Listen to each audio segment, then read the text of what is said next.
कितनी कुंडली आपने देखी अब तक? 2.5-3 लाख कुंडली देख चुका हूँ इस समय। ये रही हमारी कुंडली साहब जो हमने खोल के रखी है। अब आपसे हम चाहते हैं कुछ आप बोल्ड प्रेडिक्शन दीजिए, क्योंकि हम भी यही रहेंगे, दर्शक भी यही रहेगा। ये भी आपके भविष्य को बना भी सकता है और इस पर प्रश्न चिन्ह भी खड़े कर सकता है। 26 में आपकी शादी जो है वो अप्रैल से लेके सितंबर अक्टूबर तक शादी हो जाएगी।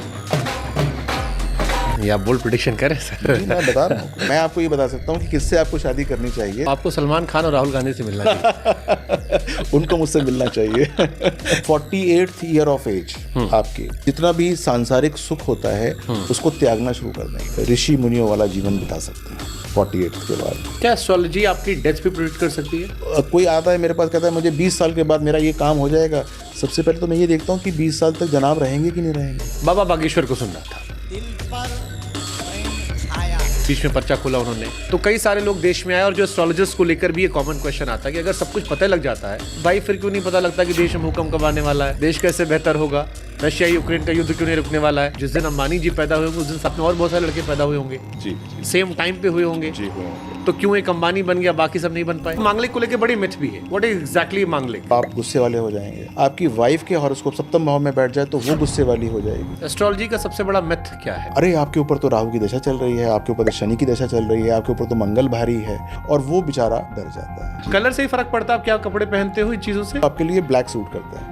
वाई? बिकॉज शनि आपके लिए सपोर्टिव है तो आप ब्लैक पहन हम सकते हैं। वैसे भी ब्लैक ही पहनते हैं। हमारे एक शहर के एक टीचर है वह ओझा जी, राजा बनने की टेक्निक की अक्सर बात करते हैं, कुछ अलग कीजिए। क्या लोग आजकल स्टॉक मार्केट में बड़ा इन्वेस्टमेंट करते हैं। आप कहना एस्ट्रोलॉजी कैन प्रेडिक्ट, तो क्या आप राजा बनने की टेक्निक बता सकते हैं उन्हें कि यार ये ग्रह दशा है, इस टाइम इन्वेस्ट करो सही बिल्कुल, जाएगा, बिल्कुल। ये स्टॉक में इन्वेस्ट करो? बिल्कुल। मैं तो क्या बताऊंगा वो खुद ही बताएंगे इसको।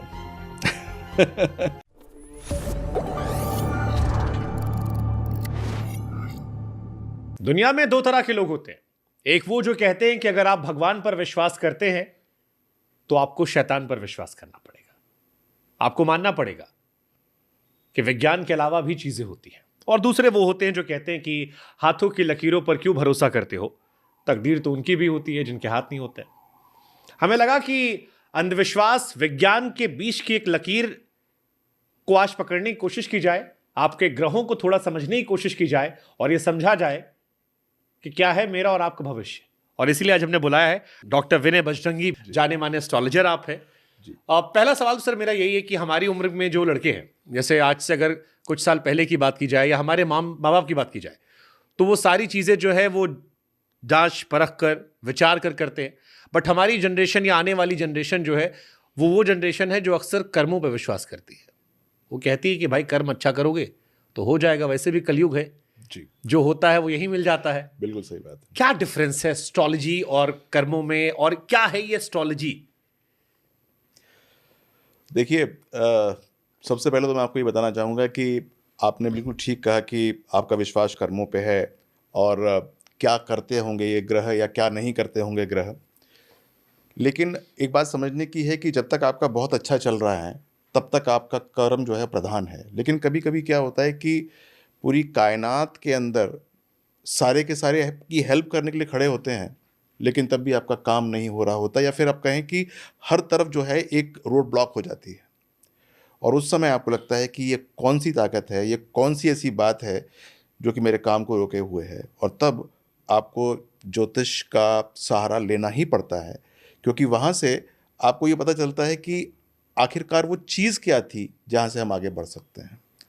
तो जब आपके कर्म फेल हो जाते हैं तब शुरू होती है एस्ट्रोलॉजी, सबसे पहली बात। और दूसरी बात, यदि आपका कर्मों पे बहुत अच्छा विश्वास है तो इसका मतलब भगवान का आप पे पूरा आशीर्वाद है, उसके मज़े लेते रहिए। जब कभी रुकेंगे तो फिर एस्ट्रोलॉजी से जो है आगे का रास्ता जो है वो मिल जाएगा देखने को। अब इस पे सर एक कॉमन क्वेश्चन जो ना मानने वाले होते हैं उनका ये अक्सर आता है। जैसे मैं बाबा बागेश्वर को सुन रहा था, बीच में पर्चा खोला उन्होंने, तो कई सारे लोग देश में आए और जो एस्ट्रोलॉजर्स को लेकर भी ये कॉमन क्वेश्चन आता है कि अगर सब कुछ पता लग जाता है तो भाई फिर क्यों नहीं पता लगता कि देश में भूकंप कब आने वाला है, देश कैसे बेहतर होगा, रशिया यूक्रेन का युद्ध क्यों नहीं रुकने वाला है। अगर सारी चीज़ें प्रिडिक्टेबल हो जाती है, क्योंकि कई सारे एस्ट्रोलॉजर्स को हमने टीवी पर भी देखा, वो इलेक्शन में बैठ जाते हैं कि प्रिडिक्शन क्या होने वाला, तो लोगों ने कहा फिर चुनाव बंद करवा दो, प्रिडिक्शन ले लो। तो ये कैसे डिफ्रेंशिएट होता है कि ये इसकी लिमिटेशंस है या ये इसका इंडिकेशन है? क्योंकि मिथ और सच्चाई दोनों में थोड़ा सा क्लैरिटी की जरूरत है एस्ट्रोलॉजी को लेके।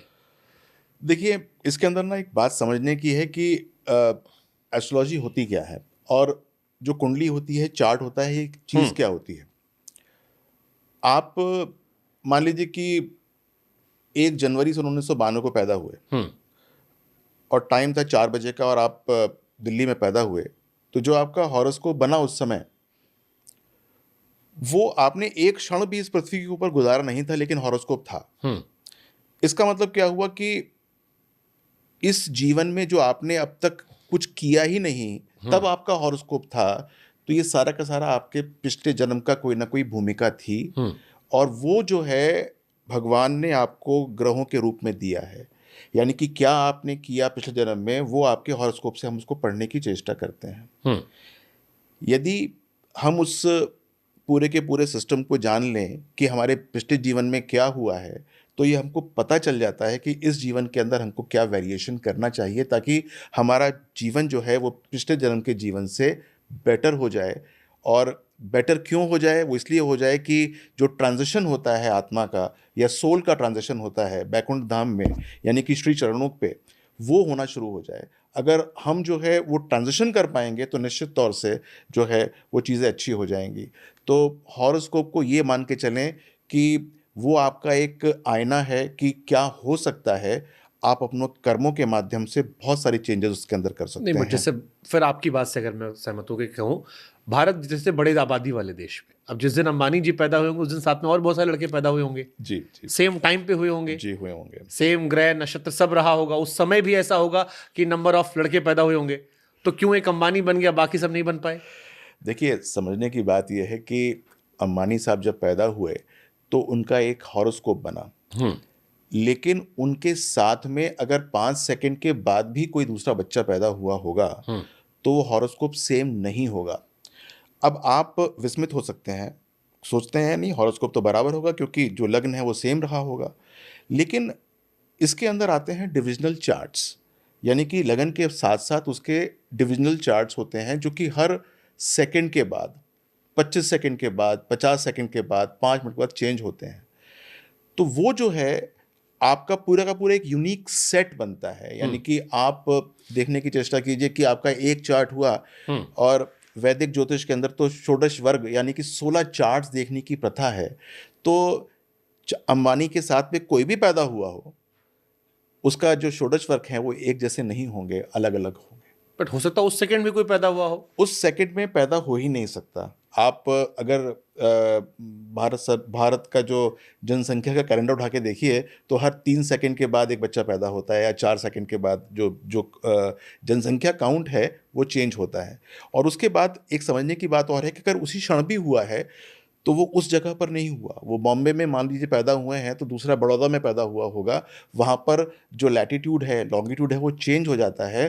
ग्रहों की पोजीशन उस व्यक्ति के लिए उस क्षण के अंदर भी बदल जाती है। इसीलिए जगह का भी महत्व होता है जब हम हॉरोस्कोप को कास्ट करते हैं। मान लीजिए कि आपकी डेट ऑफ बर्थ ये है, टाइम ये है, तो आपसे पूछा जाता है आप पैदा कहाँ हुए हैं, तो आप बताते हैं कि मैं यूपी में यहाँ हुआ हूँ। और यूपी के अंदर भी 10-20 किलोमीटर के अंदर भी चेंजेस हो जाते हैं। तो एक क्षण के अंदर बच्चे अगर पैदा भी हों तब भी प्लेस ऑफ बर्थ के हिसाब से चेंज चार्ट्स हो जाते हैं। अच्छा, एस्ट्रोलॉजी में भी कई तरह की एस्ट्रोलॉजी होती है। जैसे मैंने कुछ लोगों को देखा वो चाइनीज मंकी वाला करते हैं, कुछ लोग ऐसे हैं जो मैं ऐसे भी एस्ट्रोलॉजर से, जैसे एक तो आम तरीका है जिसमें आप पूछते हैं कि भाई साहब आपका नाम क्या है, उम्र क्या, आपका डेट ऑफ बर्थ क्या है, आप प्लेस कहाँ पर, ये 3 चीज़ें पूछी जाती हैं।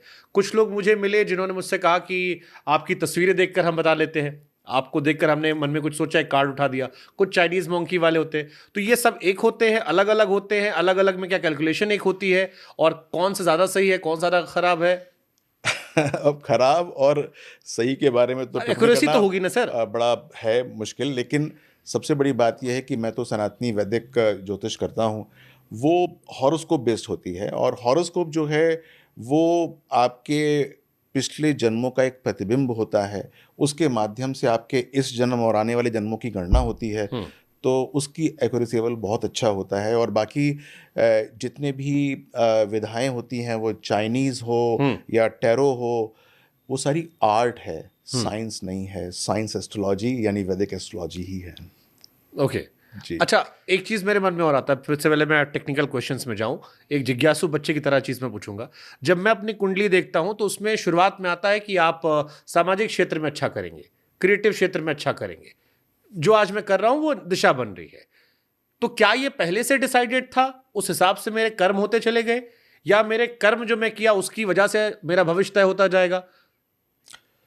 देखिए, ये एक बड़ा पेचीदा क्वेश्चन है कि सबसे पहले तो आपको ये समझना चाहिए कि आपको क्या करना चाहिए था, क्या नहीं करना चाहिए था, उससे पहले आपकी कुंडली के अंदर क्या करने का योग है या क्या कमाने का योग है। धन योग भी कमाने का एक तरीका होता है, या लक्ष्मी योग की गणना होती है कि वो कितना बलिष्ठ है। अगर हम एक बार इवैल्यूएट कर लेते हैं कि आपकी कुंडली के अंदर जो लक्ष्मी योग या धन योग है वो इतना बलिष्ठ है, तो उसके आधार पे आपको बताते हैं कि आपका प्रोफेशन क्या होना चाहिए ताकि आप जो है उसको अचीव कर पाए। बहुत बार लक्ष्मी योग तो कुंडली के अंदर होता है, लेकिन जो जो एक डायरेक्शन होता है बच्चे का, वो उसको फॉलो नहीं कर पाता और वो वहाँ तक पहुँच नहीं पाता। और बहुत सारे ऐसे होते हैं जो कि उस लक्ष्मी योग को पाने के लिए वो जो कुंडली का डायरेक्शन होता है उसको फॉलो करके उसको एक बार मतलब अचीव कर ही लेते हैं। अच्छा, एक सवाल आम इंसान अक्सर पूछता है और ये मेरे मन में भी आता है कि जब हम लोग गरीब होते हैं, संघर्ष कर रहे होते हैं, तो हम कई सारी चीज़ों में विश्वास नहीं करते हैं। जैसे जैसे जेब में पैसा बढ़ता आता है, आदमी रईस होता आता है, उसको बहुत ज़्यादा इन चीज़ों का ख्याल होने लगता है। जब जितने बड़े आदमी मिलेंगे, वो बिना एस्ट्रोलॉजर से पूछे निकलेगा नहीं, चुनाव फॉर्म भरेगा, एस्ट्रोलॉजर से पूछ भरेगा। तो क्या इसका भी असर है? और अगर एस्ट्रोलॉजर सब कुछ बता लेता तो फिर उनकी लाइफ में सारी चीज़ सही क्यों नहीं हो रही? मैं बहुत लोगों से मिला हूं जो दिन भर एस्ट्रोलॉजर से कंसल्ट करते रहते हैं, जी, बट जी। लाइफ में परेशान है, दुखी हैं। और ऐसे भी लोगों से मिला हूं जो बिल्कुल कंसल्ट नहीं करते लेकिन मौज में जी रहे हैं।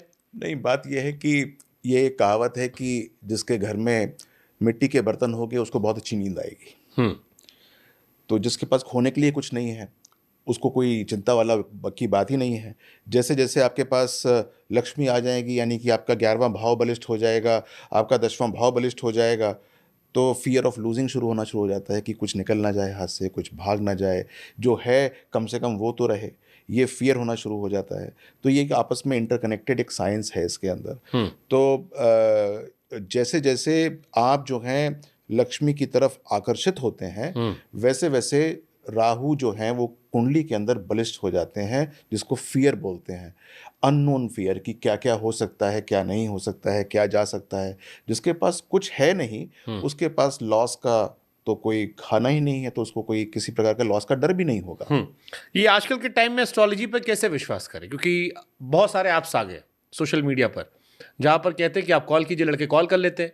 अब वो कहते हैं कि जी आपका भविष्य बड़ा अच्छा है, या आपके लाइफ में लव लाइफ को लेकर 2 बातें कर देंगे, वो कॉमन बातें। और इस वजह से एस्ट्रोलॉजर पर से नई पीढ़ी में कई लोग भरोसा टूट जाता है, या 90% लड़के या लड़कियां जो हैं वो केवल लव लाइफ को लेकर एस्ट्रोलॉजर से कंसल्ट करते हैं। सो कैसे ये माने कि हम सही एस्ट्रोलॉजर से जुड़े हैं? देखिए, एक छोटा सा कथन है, वो मैं आपको बताता हूँ कि एक बार नारद मुनि जी ने पूछा भगवान विष्णु से कि वो ऐसा कौन सा व्यक्ति है जिसको मैं सही ज्योतिषी मानूं। तो भगवान विष्णु ने उनसे कहा कि भाई ऐसा है कि जिस व्यक्ति ने 50,000 कुंडली देख रखी हो वो ज्योतिषी सही है, उसको पूरा एक्सपीरियंस हो चुका है। अब 50,000 कुंडली देखने का मतलब ये है कि कोई आदमी रोज 10 कुंडली देखे तब भी उसको 15-17 साल लगेंगे इतनी कुंडली देखने के लिए।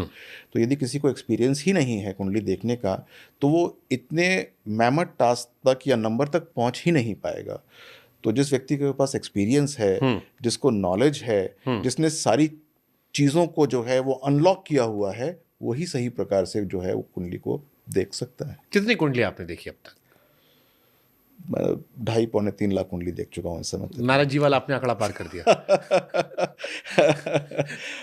आप ये कह सकते हैं, लेकिन ऐसा होता है कि कौन कौन से ट्रेड्स में मैंने देखी हैं, कौन कौन से ट्रेड्स में नहीं देखी हैं। बहुत बार क्या होता है कि मैं आपको बताऊं कि अक्सर मेरे पास जो कुंडलियाँ आती हैं, एक्सपीरियंस के बेस पे मुझे पता चलता है ये कुंडली ही गलत है। गलत क्यों है कि बहुत चीज़ें जो मैं उससे पूछने की चेष्टा करता हूँ वो उसके जीवन में घटी ही नहीं होती।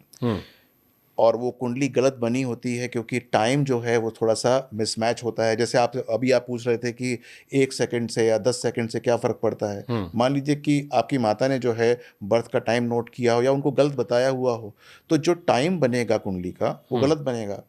गलत बनेगा तो उसकी आख्या गलत होगी, उसके बारे में बताना जो है वो ठीक प्रकार से नहीं हो पाएगा। तो सबसे इम्पोर्टेंट बात यह है कि जब एक बार आपके पास अपनी date of birth, time of birth है, तो टाइम ऑफ बर्थ की जांच या पड़ताल ज़रूर होनी चाहिए कि ये ठीक भी है कि नहीं है, कि 2-4-5 मिनट का फ़र्क तो नहीं है, 10-20-50 सेकंड का फ़र्क तो नहीं है, कहीं ऐसे वो इम्पोर्टेंट चार्ट जो कि देखना बहुत ज़रूरी है, जिसकी वजह से आपका कोई भविष्य निर्धारण हो रहा हो, वो जो है गलत ना बन जाए कहीं। तो इसलिए जो है, तो ये तो बड़ा टफ जॉब होगा। मान लीजिए दाई माता हो उस टाइम, उन्होंने 2-4-5 मिनट आगे पीछे कर दिया, हमको बता दिया। मैं बता तो रहा हूँ आपको कि अक्सर जो मेरे पास हॉरोस्कोप्स आते हैं, उनका टाइम गलत होता है, तो मेरे लिए सबसे बड़ा काम ये होता है कि मैं उनके टाइम को सिंक करूँ।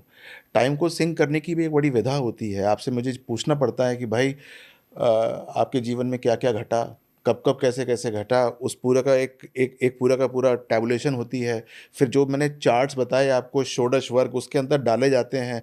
हर चार्ट को सिंक किया जाता है कि हाँ, वो उस एक इवेंट जो आपने बताया कि मेरी ग्रेजुएशन मान लीजिए इस दिन हुई, या मैं कोई नौकरी से इस दिन निकला, या मैं इस दिन मैं आया, मेरे बच्चे इस दिन हुए, वो सारे जब षोडश वर्ग उसके अंदर आप जब एक तरीके से कहने लगते हैं हाँ ये टाइम ठीक है, तो वही टाइम सिंक करके ठीक बनाया जाता है। चलिए आज हम अपना ट्राई करेंगे, आपसे लाइव टेस्ट करेंगे, जनता भी देखेगी, ताली और गाली दोनों आपकी। अच्छा, लेकिन एक कॉमन क्वेश्चन मेरे मन में आता है। आपने कहा आपने 2.5 लाख, लगभग 3 लाख कुंडली देख ली। जी। तो मेरी क्यूरियोसिटी ये है कि 2.5-3 लाख में सबसे ज्यादा लोग क्या पूछने आते हैं? करियर, लव लाइफ, भविष्य, क्या एक कॉमन तो होगा ना, कि कॉमन ट्रेड्स ज्यादा आते होंगे। ये अगर आपको टॉप 3 बताने हो कि सबसे ज्यादा ये रोगी आते हैं। सबसे जो ज़्यादा रोगी होते हैं वो वैवाहिक जीवन के आते हैं। इनकी शादी सब दुखी हैं। शादी जो है या तो हुई नहीं होती, हाँ। हुई होती है तो उसमें कुछ ना कुछ परेशानी होती है, और अगर वो परेशानी भी ख़त्म कर दें तो उसके बाद के जो नेक्स्ट लेवल के डिवोर्सेस और ये और वो इन सब के आते हैं। तो मेरे पास 60% हॉरोस्कोप जो देखने आते हैं वो अपनी मैरिज को लेकर किसी न किसी रूप में परेशान मतलब होते जो हैं। कर रहे हैं वो भी दुखी है, जो नहीं कर रहे हैं वो भी दुखी हैं। सब दुखी हो जाते हैं। उसके बाद 2 नंबर पे 2 नंबर पे अपने करियर को ठीक करने वाले आते हैं, कि जो करियर के अंदर ये समझ नहीं पाते कि क्या हो रहा है, जो बिज़नेस कर रहे होते हैं और बिज़नेस के अंदर एकदम बहुत अच्छा चल रहा होता है और एकदम यकायक सब कुछ समाप्त हो जाता है या बिल्कुल नीचे गिर पड़ते हैं। अपने अपने आप को बिज़नेस के अंदर ठीक करने के लिए, स्टेबलाइज करने के लिए पूछने के लिए आते हैं। अच्छा, मैं आपसे जब बात कर रहा हूँ, आपने 3-4 बार मुझसे बात में कह दिया कि कुंडली जो होती है पिछले जन्म का, पिछले जन्म का, पिछले जन्म का। जी। तो मतलब इस जन्म में जो भी हम कर्म कांड कर रहे हैं उसका हिसाब यही होगा, या उसको हम आगे ट्रांसफर कर सकते हैं कि इस बार मौज काट ले? वो तो यहीं पर होगा, लेकिन आपको ये पता चल जाता है कि आपने पिछले जन्म में क्या कर्मकांड कर रखे हैं और उसको कैसे कैसे इस बार मॉडिफाई करना है। यदि आपने इस बार भी उसको मॉडिफाई नहीं किया तो अगली बार भी वो आपके अगले या नेक्स्ट जीवन के अंदर भी उसी प्रकार से आपके जीवन के अंदर आएंगे, आपको फिर जाकर वो मॉडिफाई करने बट फिर देखिए यहाँ विरोधाभास आया। जी। सनातन धर्म, आपने कहा सनातन धर्म के हिसाब से आप कैलकुलेट करते हैं। अब हमने जो अपने बड़े बुजुर्गों सुना था वो कहते थे कि भैया इतना जीवन जी लोगे तब जाके मनुष्य जीवन मिलता है। नहीं तो मैंने कब कहा कि आपका पिछले जन्म मनुष्य का नहीं था, वो भी मनुष्य का ही था और आगे आने वाला भी मनुष्य का होगा। देखिए, जब आपको मनुष्य का जीवन प्राप्त होता है तो आपका जो नेक्स्ट एजेंडा होता है लाइफ का वो ये होता है कि जो आपके अंदर आत्मा है उसको आप बैकुंठ धाम पहुंचवा दें किसी तरीके से, तभी आपको जो है जो योनि मिली है वो मनुष्य की मिली है। और उसके अंदर आपका बैलेंस आता है कि ये आपका जो है ये आपने काम ठीक नहीं किए और ये काम जो है भी आपको ठीक करने हैं। जब एक बार आप वो सारे काम ठीक कर लेते हैं तो आप जो है उस एक तरीके से आत्मा के कैरियर होते हैं जो कि बैकुंठ धाम के अंदर वो श्री चरणों में स्थापित हो जाती है। एस्ट्रोलॉजी 100% ठीक होती है? देखिए, एस्ट्रोलॉजर ठीक होना चाहिए, एस्ट्रोलॉजी फिर ठीक हो जाती है। तो जैसे आपने 2.5 लाख कुंडली पढ़ी, अब मान लीजिए कोई नेता है, सपोज कीजिए मोदी जी आ गए, राहुल जी आपके पास आ गए और आपसे कहे कि भाई साहब जरा हमारा देख लीजिए कि प्रधानमंत्री बनने का योग है नहीं है, और वो अपना डेट ऑफ बर्थ भी एकदम करेक्ट करवा दिए, तो इज इट पॉसिबल कि वो प्रेडिक्शन हो जाएगा? क्यों नहीं हो जाएगा, बिल्कुल हो जाएगा। यदि वो आके मेरे पास बैठते हैं, देखिए बहुत बार क्या होता है कि जब हम कुंडली को पढ़ते हैं तो काल, देश और पात्र का बड़ा महत्व होता है। पात्र का इंटेंशन क्या है, पात्र किस कारण से आया है। अब आप मुझसे पूछें राहुल गांधी के बारे में, तो वो आप पात्र ही नहीं हैं, पात्र राहुल गांधी हैं। तो उसके अंदर जो है वो बातों को सिंक करना मुश्किल होता है। लेकिन यदि हमको काल का भान हो कि काल क्या है, पात्र का भान हो, तो जो है प्रेडिक्शन बहुत तो अच्छी जैसे और मान बहुत लीजिए सही। मैं, चलिए उनको हटाता हूं, मैं काल बना, मैं आया, पर्टिकुलर इंसान, मेरी कुंडली है, मैं आपसे पूछूं मेरे जीवन में राजयोग है नहीं है, जी। तो astrology can predict 100%? Yes, definitely it can predict 100%. First of all, I'll just evaluate कि आपका बर्थ चार्ट भी ठीक है कि नहीं है, and then when I'll come to a conclusion that your birth chart is actual, then anything about you can be predicted. तो मैं चाहूँ कोई एक किस्सा हमें बताओ अपने एस्ट्रोलॉजी प्रिडिक्शन, 2.5 लाख 3 लाख आपने कुंडली प्रिडिक्ट की, जिसमें आपने किसी को सरप्राइज किया हो कि वो इंसान रहेगा कि यार ये क्या हो गया, ये तो देखिए, मैंने। ऐसे तो बहुत सारे इंस्टेंसेस हैं, लेकिन बहुत बार क्या होता है कि जैसे मेरे पास एक महिला आई और उनका बेटा पढ़ता पढ़ता नहीं था, और वो बड़ी परेशान थी कि ये अभी 12th का इसका एग्ज़ाम है और ये पढ़ नहीं रहा है, और पता नहीं फेल होगा पास होगा। आप बताइए कि क्या उपाय करूं, क्या इसको पहना दूं, नग पहना दूं, ये कर दूं ताकि ये पास हो जाए। तो मैंने उसकी हॉरोस्कोप को देखा और मुझे लगा कि कहीं ना कोई परेशानी है। उसका स्वास्थ्य थोड़ा सा हल्का है। मैंने कहा कि देखिए, ऐसा है कि आप ये पढ़े ना पढ़े ये बात की बात है, लेकिन सबसे पहले तो आपको ये समझना चाहिए कि ये जो है स्वस्थ रहे, और आप इसके कोई टेस्ट कराए हैं? बोले, आप क्या बात कर रहे हैं, अब तक तो ऐसा कुछ हुआ नहीं इसके साथ। हम कभी खुद जाते हैं कभी कभार डॉक्टर के पास, इसको तो हम लेकर नहीं गए। लेकिन मैंने उनको थोड़ा सा इंसिस्ट किया कि आप इसको चेक कराइएगा। लेकिन वो जब मेरे जाने के बाद, उनके मेरे मेरे ऑफिस से जाने के बाद उनको ये बात मेरी कुछ सूझी नहीं होगी, वो चली गई। 4-5 महीने के बाद उनके बेटे को चक्कर आया और वो पार्क में गिरा। उसको फिर लेकर गए हॉस्पिटल के पास, and he was having blood cancer. उसको परेशानी थी। भगवान की असीम अनुकंपा से वो बचा। वो लेकर गए उनको बॉम्बे और वहाँ पर उसका ट्रीटमेंट किया, और 2-2.5 साल लगे उस ट्रीटमेंट में, और फिर वो वापस आए, and then she came and informed कि ये बात हुई थी, एंड अब वो ठीक है। तो this was how things are. तो बहुत बार क्या होता है कि हम सोचते कुछ और हैं कि ऐसा हो जाए या वैसा हो जाए या इस प्रकार से होना चाहिए, लेकिन परिणाम जो हैं कुछ और होते हैं, जो कि हॉरोस्कोप के अंदर जो है वो दिखाई देता है। हॉरोस्कोप पे आपके पास खुश लोग भी आते हैं, ज़्यादा दुखी लोग आते हैं? क्योंकि मैंने जितना अनुभव किया, वो आदमी जब दुखी हो तो कहते हैं ना, दुख में सुमिरन सब करे, सुख में करे ना कोई। जी। तो वो बात वही है कि सुमिरन वही करता है जो कि परेशान ज़्यादा होता है। तो वो हमारे पास जो नॉर्मली आते हैं 90% लोग जो हैं वो परेशानी आते हैं। 10% ही ऐसे होते हैं जो कि एक्सपीरियंस्ड होते हैं। उनको पता होता है कि यदि अपने आप के हम साल 2 साल 3 साल प्लान कर लें तो चीज़ें जो हैं वो काफ़ी अच्छी निकल जाएंगी।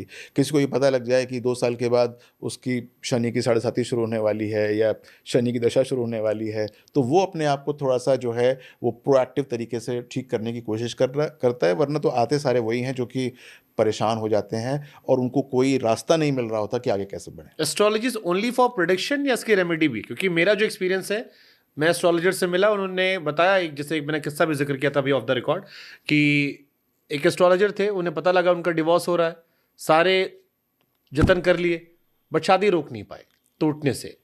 तो केवल प्रिडिक्शन है या रेमेडी भी है? देखिए, अब मैं जानता नहीं कि वो एस्ट्रोलॉजर कौन है, लेकिन सबसे पहले तो मैं ये बताऊं कि अगर आप मैरिज ही ठीक कर लेते अपनी, उनसे मैरिज ही ना करते, अगर आप एस्ट्रोलॉजर थे तो आपको उनसे तो मैरिज ही नहीं करनी चाहिए थी। पहली बात तो ये हुआ कि अगर आपने उनसे मैरिज की तो आपके चार्ट्स मिले नहीं होंगे, आपको पहले से पता होगा कि इनसे मेरे चार्ट्स नहीं मिल रहे हैं, और अगर मैंने चार्ट्स नहीं मिलाए हैं और फिर भी शादी की है तो कुछ ना कुछ परेशानी होगी। तो रेमेडी यही थी कि चार्ट्स मिलाने चाहिए थे उनको। अगर उन्होंने चार्ट्स नहीं मिलाए तो उसके बाद यदि विवाह गलत हुआ है तो फिर जो नेक्स्ट रेमेडी होती है वो कर्मा करेक्शन होती है। यानी कि आपको अब उस चार्ट के अनुरूप बनना पड़ता है और दूसरे व्यक्ति को आपके चार्ट के अनुरूप बनना पड़ता है। ये बात मैरिज की कर रहा हूँ मैं, कि आप हाईवे माईवे नहीं चलता है, मतलब कि मैं जैसा कहता हूँ या जो मैं करता हूँ वही होगा, ऐसा नहीं होता। शादी के अंदर दोनों चीज़ों को जो है या दोनों पक्षों को सुनना पड़ता है और दोनों को कुछ ना कुछ कॉम्प्रोमाइज़ करना पड़ता है यदि बात नहीं बन रही है। आप सोचें कि अपने आप को कोई कॉम्प्रोमाइज़ नहीं करेंगे और भगवान की लाख घंटी बजा लीजिए, आप कुछ होने वाला नहीं है। लेकिन अगर आपको पता है कि मेरे अंदर ये परेशानी है, यदि मैंने इसको ठीक कर लिया तो जो है मेरी शादी बच जाएगी। तो उसके बाद आप जाकर घंटी बजाएंगे तो भगवान आपकी ज़रूर सुनेंगे, यानी कि आपको ज़रूर जो है वो चीज़ दे देंगे जो कि आपके अंदर कमी है उस परेशानी को समाप्त करने के लिए। तो प्रिडिक्शन ये होती है कि क्या क्या परेशानियां हैं और उसको कैसे ठीक करना है, दैट इज कर्मा करेक्शन। ठीक है। अब जैसे आपने कहा शादी में चार्ट मिलाना, अब आज के टाइम में जितने नए लड़के लड़कियां आपको देख रहे होंगे, इंडिया में लव मैरिज का ट्रेंड बहुत तगड़ा बढ़ा है। अब आपको प्यार हो गया तो उसमें के बाद कोई शादी तो कार्ड वोर्ड मिलाता ही नहीं, कुंडली उंडली। जी। अब तो जाति धर्म से लोग ऊपर उठ गए हैं, सरकार भी प्रोत्साहित कर रही है। जी। आप कह रहे हैं कुंडली मिलाओ, कुंडली मिलाने वाले काफी कम परसेंटेज हो गए। लड़का लड़की आपस में तय कर लिया, माँ बापों को इन्फॉर्म करना है, तो फिर क्या उनके लिए खतरे की घंटी है? या प्यार करो तो पहले कुंडली मिलाओ फिर प्यार करो? देखिए, बहुत बार क्या होता है कि 7-8 साल की कोर्टशिप, डेटिंग और शादी करने के 3 महीने के बाद डिवोर्स, मैंने बहुत सारे केसेस देखे हैं ऐसे। देखें तो इसका मतलब क्या हुआ कि आप जिससे प्रेम करते हैं और उससे आप विवाह करते हैं, अच्छी बात है, ये होना चाहिए, लेकिन आपको ये प्रेम करते वक्त क्या दिक्कत है ये समझ में आती ही नहीं है। नहीं, इसमें जो उनका डिवोर्स वाला केसेस है वो ये रहा कि प्यार आप दूर दूर रह करते थे, एक घर में रहे, तब सर फुटबॉल शुरू हो गया, किसी की मम्मी से लड़ाई शुरू हो गई, किसी का आपस में शुरू हो गया वो कि तुम तौलिया नहीं हटाते हो। तो ये सब बातें जो हैं ये हॉरोस्कोप से पता लग जाती हैं कि इनके बीच में कहाँ तक जो है वो अनबन रहेगी या परेशानी रहेगी, किसको माँ से परेशानी होगी और किसको पिता से परेशानी होगी, किसी को इन्हीं से परेशानी होगी, सज्जन से ही परेशानी होगी या सजनी से परेशानी होगी। ये सारी बातें जो है वो कुंडली में देखते हैं। और जहाँ तक आपने कहा कि हाँ सब बच्चे आजकल लव मैरिज कर रहे हैं, लेकिन जैसे मैंने बताया कि मेरे पास 60% क्लाइंटेल उन्हीं बच्चों की है जो कि या तो शादी हो नहीं रही होती है, हो चुकी होती है तो उसमें परेशानी होती है, वो आके फिर पूछते हैं कि अब इसके अंदर क्या करना चाहिए ताकि हमारे जैसे नहीं मिलते आपको जो चूज नहीं कर पा रहे। आपके पास कि ऑप्शंस, इनसे करें कि इनसे करें, आपके पास और क्यों करें? आपके पास ऑप्शंस बहुत सारे हैं। इसके अंदर तो मैं आपकी बहुत अच्छी मदद कर सकता हूँ कि कौन सा जो है आपके लिए जो है। नहीं, सबसे भयंकर रील वही वायरल होगी आपकी। जिस पॉडकास्ट में हमारी शादी का जिक्र हुआ है वो मिलियंस में अच्छा गया है, तो या तो वो आपको बना देगी या आप पर सवाल बहुत बड़ा प्रश्न चिन्ह खड़ा कर देगी। देखिए, मैं आपको बताऊं कि अगर आपके मन में कोई है या 2-4-5 हैं तो उसमें से बेस्ट किसके साथ चलने वाली है ये मैं आपको बता सकता हूँ। हमारे में हम तो कुंडली से देखना है हमको, मैं कुंडली से बताऊंगा, मैं उनको देखूंगा भी नहीं। मैं तो आप 4-5 कुंडली मन हमारा सादा है, आपका मन सादे मन में हमको देखना है, कोरा तो कागज। फिर मैं आपको ये बताऊंगा कि आपको इस प्रकार की लड़की से शादी करनी चाहिए जिससे कि आपकी बन जाए, क्योंकि तब मैं आपकी कुंडली देख के बताऊंगा कि भाई आपके जीवन के अंदर ये समस्याएं आएंगी शादी से संबंधित, और ये आप इसको हैंडल खुद नहीं कर सकते। अब आपको एक ऐसा हैंडलर चाहिए इसके लिए जो कि आपकी इस परेशानियों को या तो काउंटर बैलेंस कर दे। हमको समस्याएं भी पता है, समस्या ये है कि हम काम बहुत करते हैं तो वक्त की समस्या होगी जी। तो आपको समस्याएं भी पता, सारी चीजें पता है, तो आपको अगर ये सब पता है तो मैं आपको ये बता सकता हूँ कि किससे आपको शादी करनी चाहिए ताकि ये समस्याएं उसको इन समस्याओं से उसको समस्या ना हो। किससे करनी चाहिए ये भी बड़ा आसान प्रेडिक्शन है कि आपको उससे करनी चाहिए जो आपकी तरह ना हो, जो आपको बैलेंस कर दे। एस्ट्रोलॉजी क्या ये बता सकती कब हो सकती है? हाँ बिल्कुल, यही तो मैं ये सारी की सारी बातें जो मैं आपसे कहने की चेष्टा कर रहा हूँ, ये मैं आपका मित्र ना होके ज्योतिष होके के रूप में कह रहा हूँ कि मैं आपकी कुंडली पढ़ के बताऊंगा कि कैसे आपकी शादी हो सकती है और किस प्रकार से आपको करनी चाहिए और कब होनी चाहिए आपकी शादी। देखिए, शादी होने के लिए भी ना जैसे मान लीजिए कि आपकी शादी के जब से आपने सोचा होगा कि मेरी शादी होनी चाहिए तब से अब तक शादी के बहुत सारे योग बने होंगे। ऐसा नहीं है कि योग बने ही नहीं, साइकिल्स होती हैं वो शादी की जो आती हैं कि हाँ इस समय जो है 9 में से 6 ग्रह अलाइंड हैं, आपको आशीर्वाद दे रहे हैं, आप शादी कर सकते हैं। आपने यदि वो समय निकाल दिया तो एक फिर अगला समय आता है, उसके बाद फिर आगे आता है, लेकिन फिर धीरे धीरे वो जो बैंड होता है समय का वो बढ़ जाता है। यानी कि पहले वो हर साल आ रहा था, अब वो हर 3 साल में एक बार आएगा। तो उसको जो है वो ग्रैब ऑन करना बड़ा ज़रूरी होता है समय पे, अन्यथा वो चीज़ जो है वो एक नो मैरिज योगा के अंदर भी कन्वर्ट हो जाती है। उससे बचना चाहिए। पता लगा कि 40-45 साल के हो गए और अब शादी करें ना करें बात बराबरी हो जाती है। तो आपको सलमान खान और राहुल गांधी से मिलना चाहिए। उनको मुझसे मिलना चाहिए। सलमान भाई कहते हैं एक बार योग बना था, कार्ड छप गए थे, लेकिन फिर शायद कहीं वो पकड़ गए थे। उसका मामला फंस गया। लेकिन फिर वही बात है, मेरे यहाँ एक डॉक्टर आए थे, डॉक्टर शिव सरीन। उन्होंने कहा देखो जन्म पत्री मिलाओ ना मिलाओ, जीन पत्री मिला लो जी वो सारा फोकस कर रहे थे कि फैमिली ट्री देखो। जी। अब एक आदमी जैसे शादी करनी है, उसका दिमाग इसमें खराब है कि मैं पहले फैमिली ट्री मिलाऊं कि भाई तुम्हारे पापा कौन सी बीमारी थी, मम्मी कौन सी बीमारी, दादा कौन बीमारी थी, या बैठ के मैं तुम्हारे साथ अपना गुणदोष जोड़ूं। देखिए वो, क्योंकि आपका मैंने सुना आप शादियां बहुत करवाते हैं। जी मैं आपको बताता हूँ आपको कि वो से नाड़ी दोष बोलते हैं। और वो यदि आपकी नाड़ी और दूसरी जिससे आपका विवाह होने वाला है उसकी नाड़ी अलग अलग हो गई है तो वो अपने आप ही जीन से एक बार मिल जाते हैं, कोई चिंता करने की ज़रूरत नहीं है। बहुत बार क्या होता है कि नाड़ी दोष होता है, तब हम कहते हैं कि भाई एक बार डॉक्टर से जाकर मिल लो और देख लो कि इन दोनों के यूनियन से कोई जेनेटिक बीमारी तो नहीं होने वाली। अगर जेनेटिक बीमारी नहीं है तो इसका मतलब नाड़ी दोष का भी कैंसलेशन हो गया। जो हमको नज़र आ रहा है कि भाई एक ही नाड़ी है उसके कारण से ये नाड़ी दोष आ रहा है, उसका भी कैंसलेशन हो जाता है। तो यदि ऐसे जो कोई कपल्स होते हैं जो कि शादी इसलिए नहीं कर पा रहे कि नाड़ी दोष आ रहा है कुंडली के अंदर, वो जाएं और डॉक्टर से अपना जेनेटिक एक बार इवैल्यूएशन करा लें, ब्लड ग्रुप का RH फैक्टर, पता लग जाएगा कि जो है वो ठीक है कि नहीं है। डॉक्टर बोलता है कोई दिक्कत नहीं है तो खत्म हो गया नाड़ी दोष। कितनी शादी करवाई आपने? बहुत कराई है, बहुत कराई अंदाजन है। मतलब अगर एक नंबर मतलब शादी मैं ये नहीं कह सकता कि मैं, क्योंकि कमेंट सेक्शन में आपको लोग ढूंढना शुरू करेंगे ना, उसके बाद हम आपका अता पता बताएंगे उनको। देखिए मैं आपको बताऊं कि बात शादी की नहीं होती, बात ही कुंडली मिलान की होती है। कुंडली मिलान तो मैं रोज 3-4 नहीं, ये मैं इसलिए पूछ रहा हूँ क्योंकि आपकी टीम ने मुझसे कहा कि सर को मैरिज एस्ट्रोलॉजर भी कहते हैं। जी जी जी। अब मैरिज एस्ट्रोलॉजर मतलब ब्याह कराने वाला ज्योतिष। इसको ऐसे बोलिए कि ब्याह के सारे आयाम, मतलब कि शादी से पहले, शादी के बाद, शादी के बीच में सब तरीके की जो परेशानी शादी से उपलब्ध या उत्पन्न होती हैं वो सारी की सारी जो है वो एस्ट्रोलॉजिकली उसका मतलब आप उनको छोड़ेंगे नहीं, शादी पहले करवाएंगे फिर फॉलो करवाएंगे। आपसे कंसल्टेशन चलता रहेगा। बिल्कुल ठीक बात। ये तो वैसा हुआ कि एक बार डॉक्टर पास पहुंच जाओ फिर छोड़ते नहीं, डॉक्टर साहब कहते आते रहिएगा। ठीक बात। लेकिन फिर ये आता है ना कि आप जैसे मैंने डॉक्टर वाला एग्जांपल दिया, अब मैं दांत के डॉक्टर के पास गया, मेरा जीवन सही चल रहा था, बट उनके पास गया तो उन्होंने मेरे मुंह में 50 चीजें बता दी, ये भी। लोग ज्योतिष को लेकर भी ये कहते हैं। कब की बात है, कब गए थे डॉक्टर के पास आप? हो गया टाइम, बट मैं ज्योतिष के कॉन्टेक्स्ट से बात कर रहा हूँ। मैं भी ज्योतिष में क्या होता है, आप जाओगे, आप में ये दोष चल रहा है, यहाँ ये ज्यादा है, यहाँ ये कम है, वो इतनी चीजें बताते हैं कि आदमी पहले दिन से डर जाता है। और फिर ज्योतिष को कई लोग मानते हैं कि डराने की विद्या है जिसके जरिए धन आमदनी चल रही है। देखिए ये सर्वथा गलत है। ये ऐसे कुछ लोग हो सकते हैं, वो हर फील्ड के अंदर होते हैं, किसी भी फील्ड में ऐसे लोग हो सकते हैं। लेकिन जैसे आप दोषों की बात करते हैं तो कुछ 2 ग्रह 3 ग्रह मिलके कोई दोष अगर बना रहे हैं तो उसके कारण बहुत सारे प्रॉफिट भी मिल रहे होते हैं, बहुत पॉजिटिव योग भी बनते हैं। तो मैंने सुना कि कोई कह रहा है कि मुझको जो है वो कालसर्प दोष हो गया, कोई कहता है मुझे मंगल दोष लग गया, कोई कहता है मुझे गुरु चंडाल दोष है, कोई कह रहा है मुझे अंगारक दोष है। मैंने कहा ये दोष नहीं है भाई, इसको तो आपको पता है कि ये एक नेगेटिव चीज़ है तो उसको पॉजिटिव करना भी तो आपके हाथ में है।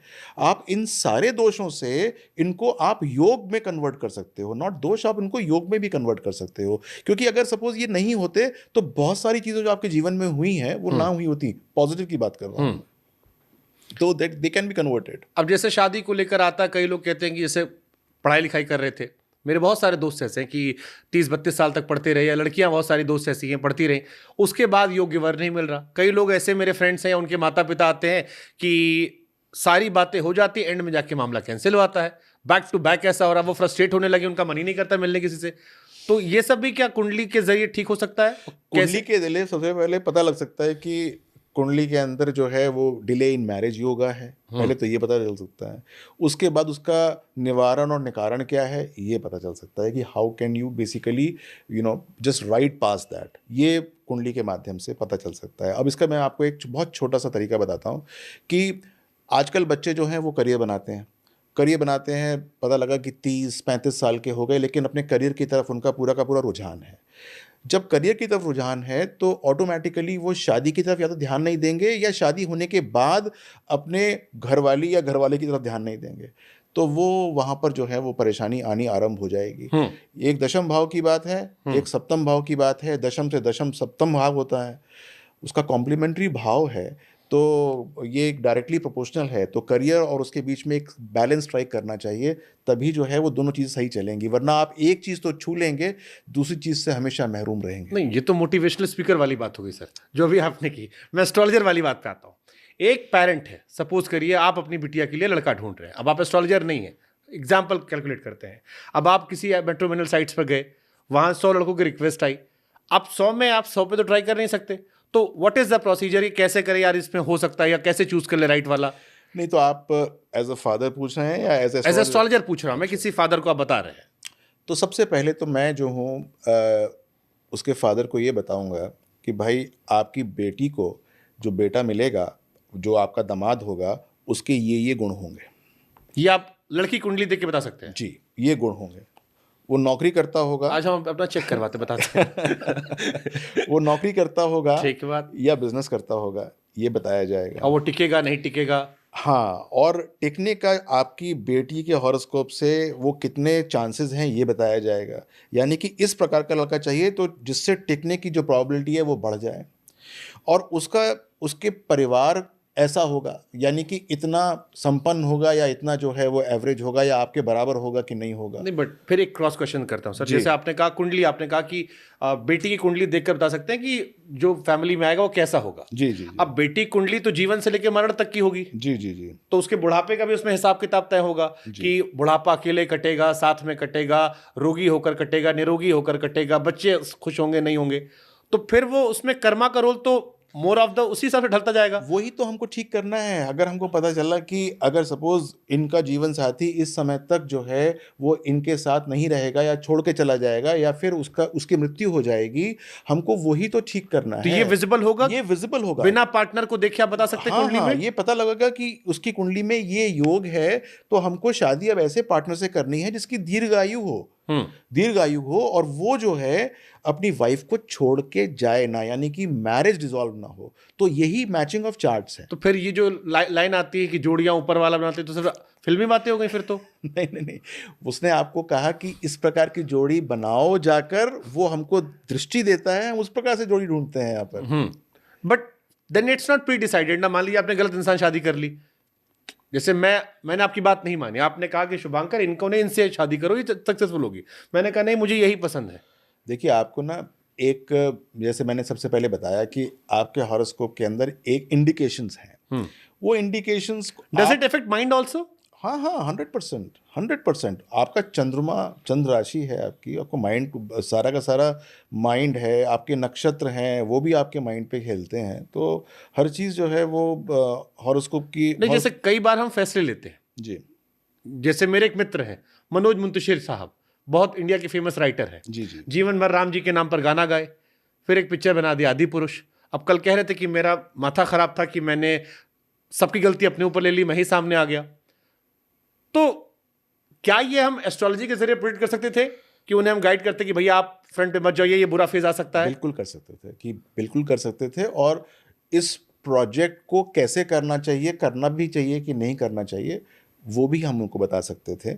और मैं आपको एक बात बताऊं कि ऐसे बहुत सारे लोग होते हैं जो कि आके पूछने की चेष्टा करते हैं कि ये करना क्या है, ये करना भी चाहिए कि नहीं करना चाहिए। खास तौर से जो बिजनेस के अंदर बड़े बड़े फैसले लेते हैं, वो आकर ज़रूर पूछते हैं कि हमारी ये फैक्ट्री है, मान लीजिए इसका हम ये एक्सटेंशन करने जा रहे हैं, करना भी चाहिए कि नहीं करना चाहिए, इसके अंदर कोई ऐसा लॉस का योग तो नहीं बन रहा कि जो है वो भी हाथ से चला जाए। तो बहुत बार जब आप एक बहुत क्रिटिकल डिसीजन लेते हैं, तो वो उसमें यदि आप अपनी कुंडली का साथ साथ सहयोग ले लें तो निश्चित तौर से लाभ बट क्या होगा। ये अंधविश्वास की तरफ बढ़ावा नहीं कि आप फिर आप लाइफ में जो भी कर रहे हैं, जैसे पहले हम अपना इंट्यूशन सुनते थे, अब हर चीज आप एस्ट्रोलॉजर पास जा रहे हो। हमने देखा है तमाम पुराने राजा महाराजाओं की फिल्मों में कि बगल वाले ने ही बर्बाद कर दिया पूरा। नहीं, ऐसा नहीं है, अंधविश्वास नहीं है। आप अपने ही इंट्यूशन के को वेरीफाई करने के लिए जा रहे हैं। ऐसा नहीं है कि आप जो है वहाँ से पूछने मैं करूँ क्या। आपको पता है कि आपको 2 काम करने हैं, आपको ये ए जॉब करनी है या बी जॉब करनी है, तो ये पूछने जा रहे हैं कि मैं ये काम करूँ कि ये काम करूँ। तो इसमें कोई अंधविश्वास वाली बात तो हुई नहीं। इसमें तो आपने चॉइस के लिए उसके पास चले गए, मैं लूँ क्या। बहुत बार होता है आपके पास 5 जॉब के ऑफर आ गए, अब आप क्या करें। मम्मी से पूछेंगे, पापा से पूछेंगे, भाई से पूछेंगे, सब अपने अपने हिसाब से बताएंगे। अरे घर के पास जो है मम्मी कहेंगी वहाँ पर कर लो यार, पिताजी कहेंगे कौन पैसे दे रहा है भाई, भाई कहेगा अरे यार मैंने उसका नाम सुना है वो बहुत अच्छा है। तो उसमें सब कुछ जो है सबके अपने अपने जो है बायस होते हैं। एस्ट्रोलॉजर के पास ये पता है कि कौन सा स्टेप लेने से आप कहाँ पर जाकर जा सकते हैं। ये अंधविश्वास नहीं है, एक अनबायस्ड आपका हॉरोस्कोप का रीडिंग है। ओके, ठीक है, वापस मैं आपके आता हूँ मैरिज एस्ट्रोलॉजी को लेकर। जी। क्या कोई इंसान जो आपको देख रहा है, अगर वो आपसे कंसल्ट करता है अपनी डॉटर को लेके, अपने सन को लेके, तो आप उसके पार्टनर को लेकर ये डिफाइन कर सकते हैं कि उसका पार्टनर की पर्सनैलिटी, उसके पार्टनर का स्टेटस, फैमिली स्टेटस, या उसका एज, या दोनों का साथ मिलकर बुढ़ापा कैसा रहेगा? बिल्कुल कर सकते हैं, बिना उसके पार्टनर की कुंडली देखे हुए कर सकते हैं। सबसे पहले तो ये है, ये ढूंढने में आसानी देता है। सबसे पहले तो ये हुआ कि आपको पार्टनर कैसा मिलेगा, ये जो है वो आपकी कुंडली एक बार जो है वो बताती है कि ये उसकी कैरेक्टरिस्टिक्स होंगी। लेकिन आप को मैं एक छोटी सी बात और बताता हूँ कि बहुत बार लड़के या लड़कियां जो हैं वो शादी नहीं कर पाते, क्योंकि उनकी जो अपेक्षाएं होती हैं वो डिफरेंट होती हैं। मैं इससे शादी करूंगी, लड़का ये होना चाहिए, लड़का वो होना चाहिए, ऐसा होना चाहिए, आईएएस होना चाहिए, लड़कों पीसीएस का होना सिंपल चाहिए। होता है, लड़की सुंदर होनी चाहिए, थोड़ी समझदार हो तो कॉम्प्लीमेंट रहेगा। तो ये होना चाहिए। अब पता लगा कि उसके पिताजी जो हैं वो दौड़ रहे हैं यहाँ से वहाँ, वहाँ से वहाँ, वो एज निकल गई। अगर ये पहले से क्लैरिफाई हो जाए कि भाई आपकी बाउंड्रीज ये हैं, यदि आपने इस बाउंड्रीज के अंदर रखा तो आपको जो है वो बहुत आसानी से काम हो जाएगा। तो वो जो 4-5-7 साल का जो एक तरीके से बार बार किसी के पास जाना और देखना दिखाना, इन सब झंझट से आदमी छूट जाता है। चलिए हम इसका एक लाइव टेस्ट करते हैं ताकि प्रोडिक्शन आए, क्योंकि आप कहीं जाने वाले हैं नहीं। और इसका हम देखते हैं। ये रही हमारी कुंडली साहब जो हमने खोल के रखी है। अब आपसे हम चाहते हैं कुछ आप बोल्ड प्रोडिक्शन दीजिए, क्योंकि हम भी यही रहेंगे, दर्शक भी यही रहेगा। जी। यूट्यूब की दुनिया ऐसी ही होती है कि साल भर बाद भी वीडियोस रहेंगे। जी जी जी। और हमने पहले ही कहा जी कि अच्छा हुआ तो ताली आपकी, जी जी, खराब हुआ तो गाली आपकी। बिल्कुल बिल्कुल। दोनों हमारा हिसाब किताब नहीं बिल्कुल है। बिल्कुल। हम भी देखना चाहते हैं कि आप क्या देते हैं। ये आपके भविष्य, अब ये हम प्रिडिक्ट कर रहे हैं, ये भी आपके भविष्य को बना भी सकता है और इस पर प्रश्न चिन्ह भी खड़े कर सकता है। जी। और हम 2-4 चीजें चाहते हैं जी। क्योंकि आप मैरिज एस्ट्रोलॉजर भी हैं, आपने प्रेडिक्शंस की बात भी की है। जी। Let's see what you can give मेरे व्यूअर्स को। तो ये आपका हॉरोस्कोप है। हाँ जी। तो क्या जानना चाहते हैं आप कुछ भी बताइए मुझे, देखो जरा, हम भी सुने जाने। मेरे दर्शकों ने भी मेरा चरित्र देखा है लंबे समय से। तो आपका जो लग्न है वो कन्या लग्न है, और जो सूर्य बुध शुक्र की युति है सप्तम भाव में, गुरु। देखिए इसके अंदर जो गुरु है जो कि लॉन्जिविटी ऑफ मैरिज का कारक होता है, वो कॉम्प्रोमाइज्ड है, अच्छा नहीं है। तो शादी की जो ड्यूरेशन है वो लंबी होना परेशानी रहेगी। यानी कि शादी के बाद विछोह होने की बात होती है, वो होने की इसके अंदर बात होती है। लेकिन एक अच्छी बात यह है कि विवाह का योग जो है वो बन रहा है इसके अंदर, और विवाह का योग सन 2026 में बन रहा है। मतलब 1.5 साल मेरे फैंस और शांत रहे अभी। हाँ, 2026 के अंदर आपका विवाह का योग बन रहा है। और विवाह के अंदर जो मैंने आपको बताया कि अच्छा राहु की 4th हाउस में प्रेजेंस है और गुरु जो है वो 12th हाउस में है, तो ये शादी के अंदर परेशानी ला सकता है आपकी, और शादी को हल्का कर सकता है। तो इसलिए आपको करना क्या चाहिए कि अपनी कुंडली जो है वो मिला के ही शादी करनी चाहिए। यानी कि जिस भाग्यशाली लड़की से आप शादी करेंगे, वो लड़की जो है उसका गुरु इतना कॉम्प्रोमाइज़ नहीं होना चाहिए जो आपके हॉरोस्कोप के अंदर है। उसका अगर पॉजिटिव गुरु होगा तो उसकी एनर्जी आपकी एनर्जी को काउंटर बैलेंस कर लेगी, जो गुरु की इसमें एनर्जी है। तो शादी तो आपकी मैंने बताया कि 2026 में हो जाएगी। ठीक है। हाँ, मतलब 1.5 साल नहीं होगी, आप पक्का है? नहीं, 1.5 साल 2026 के अंदर। मैं आपको समय बताता हूँ 26 के अंदर या 26 में? मैं बताता हूँ आपको। 26 में आपकी शादी जो है वो अप्रैल से लेके सितंबर अक्टूबर तक शादी हो जाएगी। ये आप बोल्ड प्रेडिक्शन करें सर? जी, मैं बता रहा हूँ। ये जो है ढूंढ के निकालेंगे यूट्यूब वाले। अगर आप अच्छा कर गए तो ताली बहुत आएगी, और नहीं तो सवाल थोक के भाव के बस आएंगे आपकी आईडी पे ढूंढ के। आपका मैसेज सेक्शन भर जाएगा। जी। लेकिन मैं आपको फिर बता रहा हूँ कि आप जो है विवाह अपनी कुंडली मिला के कीजिएगा, ये बहुत ज़रूरी है। चाहे आप प्रेम भी किसी से करते हो तो उससे भी जो है वो कुंडली मिला लीजिएगा। ठीक बात। और जीवन में क्या दिख रहा है आपको? जैसे आपने एक बात कही थी कि आपका कुंडली जो होती है वो आपके एंड तक की जर्नी का होता है। जी। सो क्या मेरी कुंडली कहती है, अगर आपको ओवरऑल एनालाइज करना हो, इसमें बताना हो मुझे? तो मैं आपको कुछ आपकी बातें बताता हूँ पिछले जन्म की, जो कि इस जन्म में होंगी। पिछले जन्म की जो इस जन्म में होंगी। ओके। ठीक है। और वो ये होगा कि 48th ईयर ऑफ एज आपकी, आप जो है वो जो है जितना भी सांसारिक सुख होता है उसको त्यागना शुरू कर देंगे। Okay. जब आप 48 साल की उम्र में पहुंचेंगे उसको आप त्यागना शुरू कर देंगे। आप जो हैं वो जितना भव्यता के साथ रह रहे होंगे अपने इस जीवन काल में, उसको धीरे धीरे सरेंडर करना शुरू कर देंगे। You will surrender all those things, और आप एक तरीके से किसी बहुत विद्वान व्यक्ति के अनुयायी बन जाएंगे, उसको फॉलो करना शुरू कर देंगे। और वो जो है ज़रूरी नहीं है कि वो ह्यूमन फॉर्म में अवेल हो, ज़रूरी नहीं है। ये जो है आपके जीवन में होना शुरू हो जाएगा। बहुत ही मिस्टीरियस बात आप बता रहे हैं। नहीं, मैं बताता मिस्टीरियस बातें ही हूँ सारी की सारी, क्योंकि ये सारी की सारी बातें आपके पिछले जन्म में हुई हैं, और आप जो हैं उन सब चीज़ों को इस जन्म के अंदर हूबहू फॉलो करेंगे। और इसमें एक आदमी आपको रोक सकता है, और वो होगी आपकी भार्या, यानी कि आपकी वाइफ।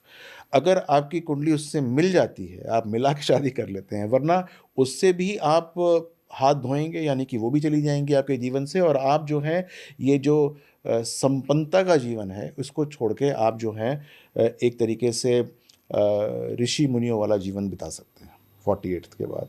और ये एक इम्पॉर्टेंट बात है। घर के 4th हाउस में राहु बैठा हुआ है आपके, तो वो घर के अंदर रहने से जो है रोकता है, किसी तरीके से रोकता है, घर को फॉर्म करने से रोकता है, क्योंकि साथ में नेपच्यून और यूरेनस भी है। तो वो बिल्कुल ही जो है उस घर के अंदर से सुख आने नहीं देता है, जो प्लेजर होता है हाउस होल्ड से वो आने नहीं देता है। तो मान लीजिए कि आप मेरे पुत्र होते और मैं कहता कि आपको शादी करनी है, और मैं आपके हॉरोस्कोप देखता तो मैं कहता कि यार ऐसी लड़की से शादी कराऊंगा जो कि इसको गृहस्थ जीवन का आनंद पूर्ण दे, यानी कि उसको सब कुछ समझा दे कि घर में ही आनंद है, बाहर मत जाना, यानी कि मुझे मत छोड़ना, और गृहस्थ जीवन का पूर्ण आनंद लो। ये वाली बात होती है। करियर क्या कहता है? करियर ये कहता है आपका, जैसे मुझसे 2019 में किसी ने 16 में कहा था जी, यू विल राइज, आप कह रहे हैं 48 के बाद आई विल लीव एवरीथिंग। जी। सो यहाँ से लेकर अगले 18 साल की यात्रा ये कहती है। अच्छा, मैं आपको एक बात बताता हूँ कि आपको पता होगा शायद, आपकी जो राशि है वो मिथुन राशि है। मिथुन राशि है, तो ये जो साल है आपका जो ये चल रहा है, this is a nice year. Later part के अंदर नाइस ईयर है 2024। 2025, 26, 27 is going to be extraordinary years for you. 2028, 29, 30, 31 they are going to be marvellous years for you. जो आप काम करेंगे उसके अंदर आप ये समझिए कि आपका जो धन योग हॉरोस्कोप के अंदर है, जिस लक्ष्मी योग की मैं चर्चा पहले कर रहा था, वो 200% तरीके से आप उसको जो है वो एक तरीके से एक्सप्लॉइट कर पाएंगे, मतलब ले पाएंगे। फिर आपके ऊपर शनि की 7.5 आ जाएगी 2031 के आसपास। हाँ, फिर जो है वो आप फिर कांस्टेंट होना शुरू हो जाएंगे, यानी कि फिर एक तरीके से एक समंदर की धारा से नदी की धारा बन जाएंगे। नहीं, हल्का नहीं होगा, लेकिन कांस्टेंट होना शुरू हो जाएगा, क्योंकि तब वो वृषभ राशि का शनि होगा, बहुत ज़्यादा खराब नहीं होता, लेकिन फिर भी जो है वो आपका जो है वो जो एक ग्राफ ऊपर चढ़ रहा था उसको हल्का कर देता है, या फिर उसको कांस्टेंट करने की कोशिश करता है 31 के बाद जी। Not in next 6 years। Next 6 year में तो मज़े हैं, यानी आपका वाला वीडियो 10-15 मिलियन पार कर जाएगा। मेरा राइज मतलब आपका वीडियो राइज। नहीं, ये ऐसा है। And overall the horoscope is nice, very nice horoscope. 48 years के बाद, जैसे मैंने बताया कि ये गृहस्थ आश्रम को छोड़ के दूसरे आश्रम की तरफ जाने की चेष्टा है इस हॉरोस्कोप के अंदर। जब आपको बिल्कुल अफेयर के अपने सारे बिल्कुल परम उस पे परमोच्च पे होंगे, तब छोड़ने की बात इसके अंदर मुझे नजर आती है। करियर चेंज करने कुछ इसमें आ रहा है सर? बिकॉज मैंने अपने जीवन में बहुत सारे चेंजेस किए हैं। ये केतु के कारण किए हैं आपने, और ये जो मैं is it visible there? Yes, it is visible. और मैं आपको ये बताता हूँ कि करियर चेंज आपका आगे भी हो सकता है। जैसे अभी जो आप जो करियर कर रहे हैं, it can so happen that after 5-6 years you are in a different career. Because I feel that मुझे हाँ, ये दूसरी बात, एक और आपको बताता हूँ मैं बात, कि ये जो मैंने आपको 48 के में बताया है, ये भी करियर चेंज ही है। ऐसा नहीं है कि आपको बुरा लग रहा होगा करने में वो, ये कि आपको उसके अंदर परम आनंद आ रहा होगा कि इससे अब अच्छी चीज कुछ और हो नहीं सकती। That is also a career for that matter. Many people have done, Vinod Khanna साहब सब ये वो सिस्टम जो है वो मुझे इस हॉरोस्कोप के अंदर नज़र आता है। What about kids and family? मैंने आपको बताया कि आपकी जो having wife is different, having kids is different. Hardik Pandya is having kids but not having wife. so you can have as many kids as you want. Okay. This horoscope is so कि आपके जितने आप चाहते हैं बच्चे वो होंगे, क्योंकि पंचम भाव का अधिपति बहुत बलिष्ठ है। मैंने आपका साथ साथ नवांश खुला हुआ है, नवांश के अंदर भी 5th हाउस देखा, तो that is very very strong. So you'll have number of kids, not to worry about it. So in short, you're telling everything जो मैंने आपसे कहा था कि मेरा कॉन्शियस कहता था बचपन से। Like I told you before even going for कुंडली।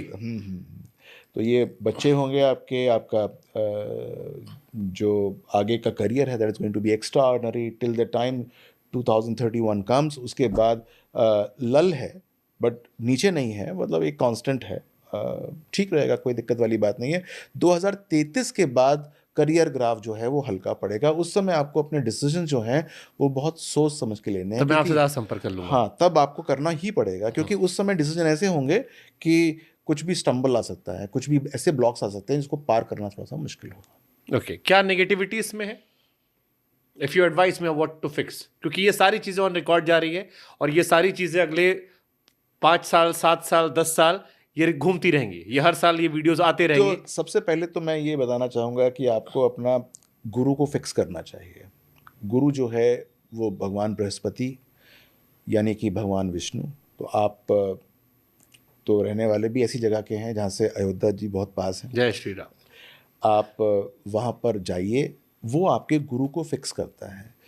आपकी कुंडली के अंदर बाधा यदि कोई पहुँचा रहा है तो गुरु ही पहुँचा रहा है, वही बाधकेश भी है आपके हॉरोस्कोप के अंदर।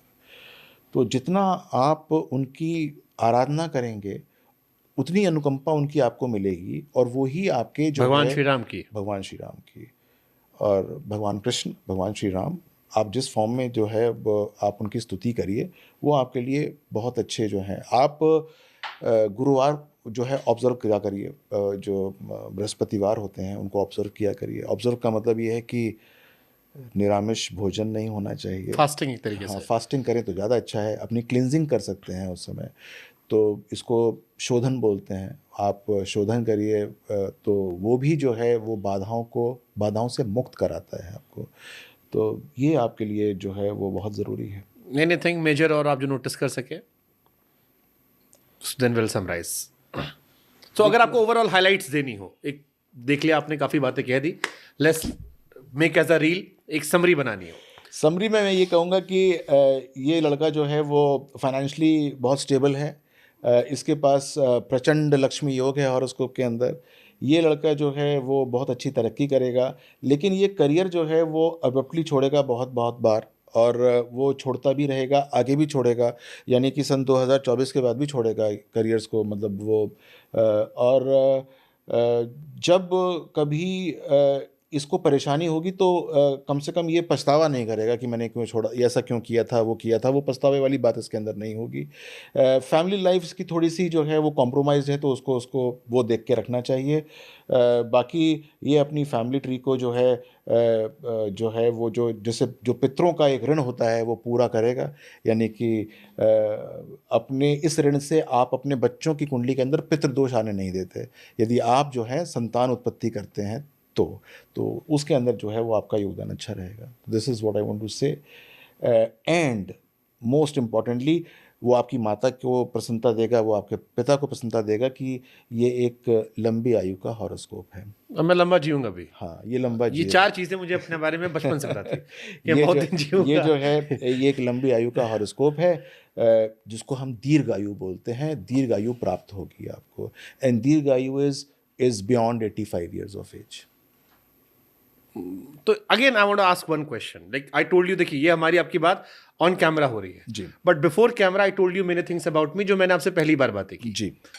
हाउ इज इट पॉसिबल कि एक लड़के को बचपन से ये इंट्यूशन आता है, जो बातें अब आप कह रहे हो, जैसे ये 4 बातें मुझे इंट्यूशन आती थी कि मेरी उम्र बहुत लंबी होगी, मेरे पास नाम होगा, पैसों का मुझे इतना मोह नहीं है बट पैसा मेरे पास आता रहा, मुझे इतना कभी लालच रहा भी नहीं, अभी भी सादा जीवन उच्च विचार वाली कहानी, बट आई न्यू कि money is not a big thing, वो ईश्वरी कृपा रहेगी।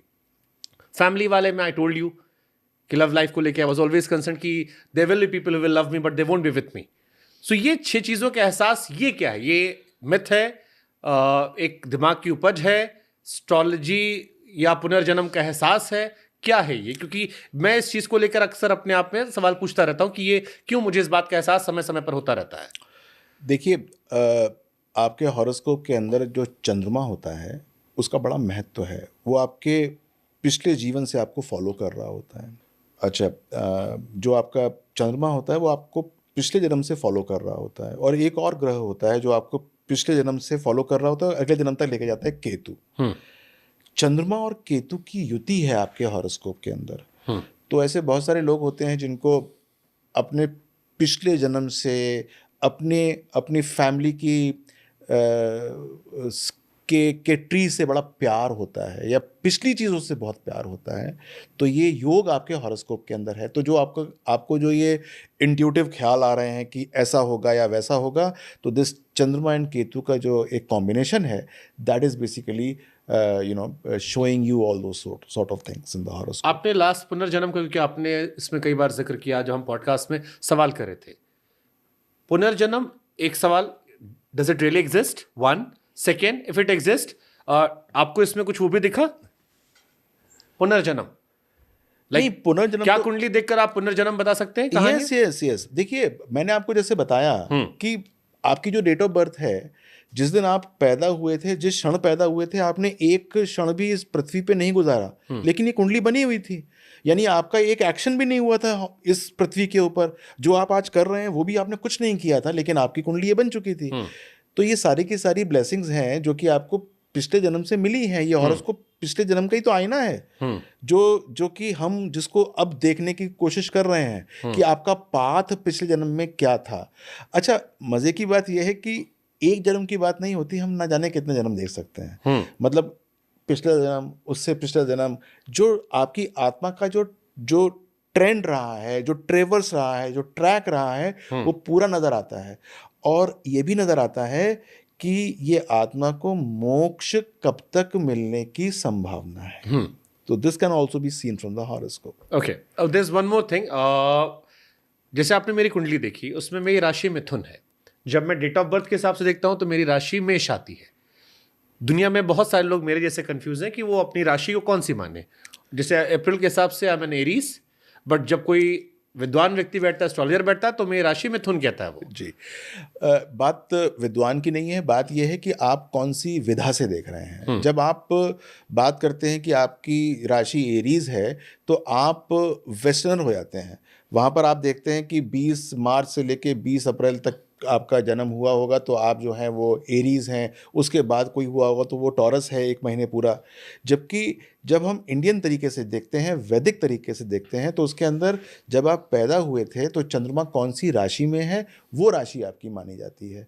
तो वो चंद्र राशि होती है। तो अगर आप सपोज न्यूज़पेपर में अपना राशिफल पढ़ते हैं तो अंग्रेजी में पढ़ रहे हैं तो आप अपनी मेष मानिए, और यदि आप हिंदी में राशिफल पढ़ रहे हैं, यानी हिंदी के अखबार में पढ़ रहे हैं, तो अपने आप मिथुन मानिए।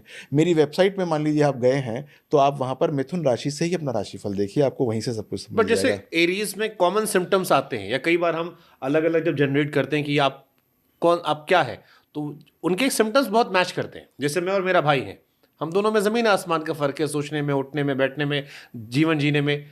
और उसकी राशि के मैं कई लोगों से मिला जो उसके उसमें मिले, फेज में पैदा हुए हैं, तो उनके काफ़ी ट्रेड उससे मिलते हैं। मैंने कई सारे एरीज को देखा है जिनके काफ़ी ट्रेड्स मेरे से मैच होते हैं। तो देखिए, मैं आपको वही बता रहा हूँ कि वो सनशाइन है, वो मतलब गलत नहीं है। वो सूर्य की लोकेशन है आपके हॉरोस्कोप में। हम महत्व देते हैं चंद्रमा की लोकेशन पे। तो जो राशि होती है वो चंद्र राशि होती है, वो सूर्य राशि है जिसकी आप बात कर रहे हैं, क्योंकि वो सारा का सारा जो महत्व देते हैं वो सूर्य की लोकेशन पे देते हैं कि सूर्य की लोकेशन हॉरोस्कोप में कहाँ पर है। तो अगर आप इंडियन तरीके से देख रहे हैं, किसी आप पंडित जी से बात कर रहे हैं, तो अपनी राशि आप बताएंगे तो मिथुन राशि ही बताएंगे। और यदि आप न्यूज़पेपर में अपनी राशि पढ़ रहे हैं तो एरीज बताएंगे, क्योंकि वहाँ पर उन्होंने जो इवैल्यूएट किया होता है वो सनशाइन के हिसाब से ही इवैल्यूएट। अच्छा, ये जो अखबार में, टीवी में आता है, इसको देखना चाहिए राशिफल? देखिए, ये बहुत जेनरिक होता है, क्योंकि आप समझिए कि 150 करोड़ लोग हैं, तो 12 राशियाँ ही होती हैं मात्र। तो इसका मतलब क्या हुआ कि 12 करोड़ लोगों की एक ही राशि हुई तो सबका राशिफल एक जैसा ही हो गया एक तरीके से। जनरल ट्रेड्स मोर और लेस सेम हो सकते हैं, लेकिन स्पेसिफिकली तो आपको अगर देखना है तो मैं एक ऐप पे भी काम कर रहा हूँ अभी, तो वो मेरे ख्याल से अगले महीने भर में जो है वो मैं लॉन्च करूँगा, जिसके अंदर आपकी स्पेशल आपकी date of birth, time of birth के हिसाब से आपका डेली का राशिफल आपको मिला करेगा। तो वो मेरी वेबसाइट पे जाकर आप जब अपनी डेट ऑफ बर्थ वगैरह डालेंगे क्या तो वेबसाइट आप बता भी दीजिए, लोग ढूंढते रहते हैं कि सर हमको रिप्लाई कीजिए। vinayvajangi.com मेरी वेबसाइट है। तो उस वेबसाइट पे जाएंगे तो उस राशिफल पे जब क्लिक करेंगे तो अपनी डेट ऑफ बर्थ डालेंगे तो स्पेसिफिकली डेट ऑफ बर्थ के हिसाब से आपका यूनिक राशिफल आएगा। आपका करियर, लव, फिनेंस, जर्नल, सारे हॉरोस्कोप्स जो हैं वो उसके अंदर मैं स्पेसिफिकली लिखूंगा। तो वो स्पेसिफिक भी होंगे, मतलब कि आज के भी होंगे, एक महीने के भी होंगे और वीकली भी होंगे और ईयरली तो है ही है जो मैं डालता हूँ। हमारे एक शहर के एक टीचर है अवध ओझा जी, वो राजा बनने की टेक्निक की अक्सर बात करते हैं, कुछ अलग कीजिए। अब हमको आपसे सवाल ये आ रहा है कि लड़का लोग आजकल स्टॉक मार्केट में बड़ा इन्वेस्टमेंट करते हैं। मेरे भाई साहब को बड़ी दिलचस्पी, मेरी कोई दिलचस्पी नहीं है, बट बहुत सारे लड़कों की दिलचस्पी है। कई बार लगाते हैं, डूब जाता है। आप कहना एस्ट्रोलॉजी कैन प्रिडिक्ट, तो क्या आप राजा बनने की टेक्निक बता सकते हैं उन्हें कि यार ये ग्रह दशा है, इस टाइम इन्वेस्ट करो सही जाएगा, ये स्टॉक में इन्वेस्ट करो? बिल्कुल, मैं तो क्या बताऊंगा वो खुद ही बताएंगे इसको। देखिए, मैं बताता हूँ कि सबसे पहले तो आप स्टॉक से कमा सकते हैं कि नहीं कमा सकते हैं, ये आपके हॉरोस्कोप से पता लग सकता है। बुध की पोजीशन क्या है। आपने पहले ही उनका दम तोड़ दिया कि पहले ये चेक करवाओ कि तुम्हारा पैसा आएगा भी कि नहीं आएगा। चलिए ये छोड़िए इस बात को, आप समझिए कि आप आज कुछ खरीदने वाले हैं, ठीक है, तो वो आपको खरीदना चाहिए कि नहीं खरीदना चाहिए ये मैं बता सकता हूँ। वो खुद पता लग जाएगा उस व्यक्ति को जो ये काम कर रहा है, जो आपका प्रोग्राम देख रहा है, उसके लिए बताता हूँ मैं। और थ्रू एस्ट्रोलॉजिकल आप एक्सपेरिमेंट्स करेंगे तो आपको पता लग जाएगा कि जो मैं विधि बता रहा हूँ वो बहुत सिंपल और सब उसको उपयोग कर सकते हैं। कैसे?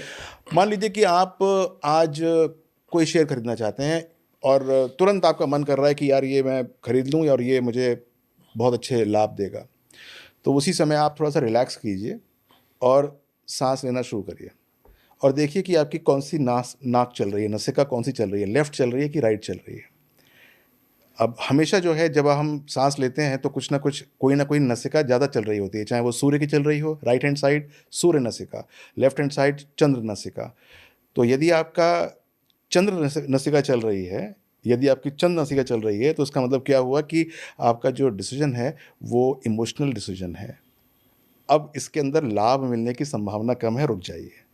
और यदि आपकी सूर्य नसिका चल रही है उस समय जो आपने काम किया, तो आपको जो है वो लाभ मिलेगा ही मिलेगा।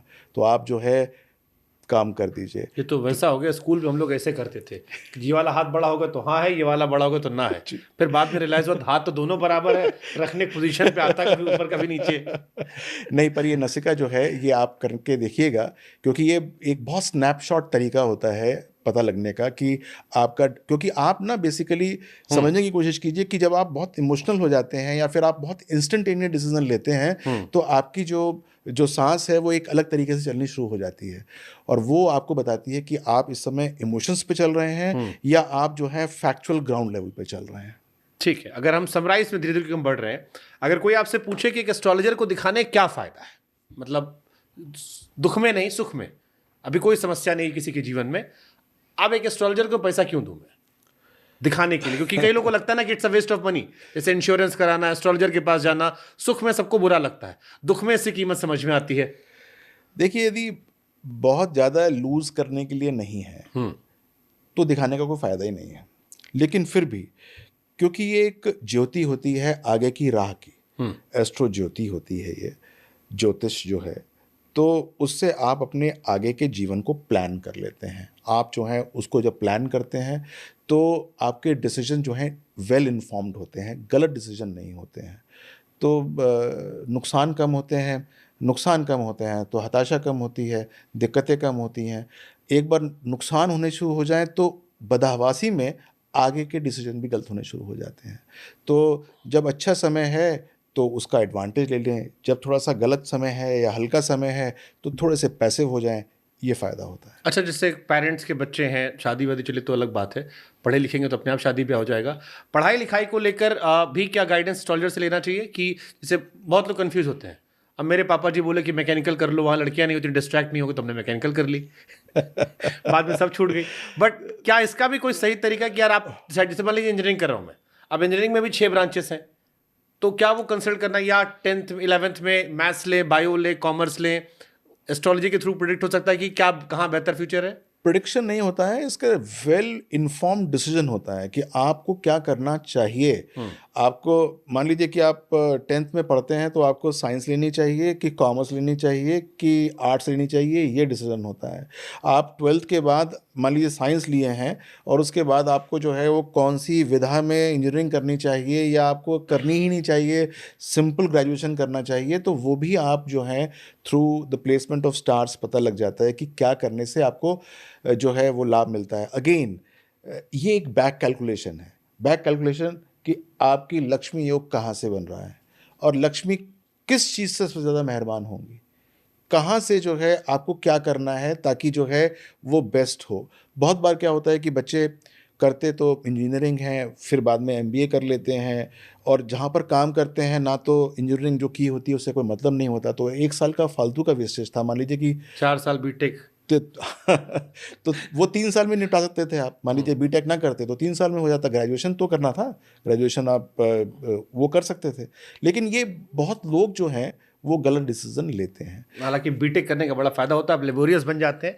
अगर आपने किया है तो आप जरूर कीजिएगा, आपको वो मजबूत इंसान बनाता, आप पैनिक नहीं करते। बट अगेन सर, ये आप जो बता रहे हो ये मतलब बहुत ही वो लग रहा है मुझे, देन फिर तो हर बच्चे को कंसल्ट करना चाहिए।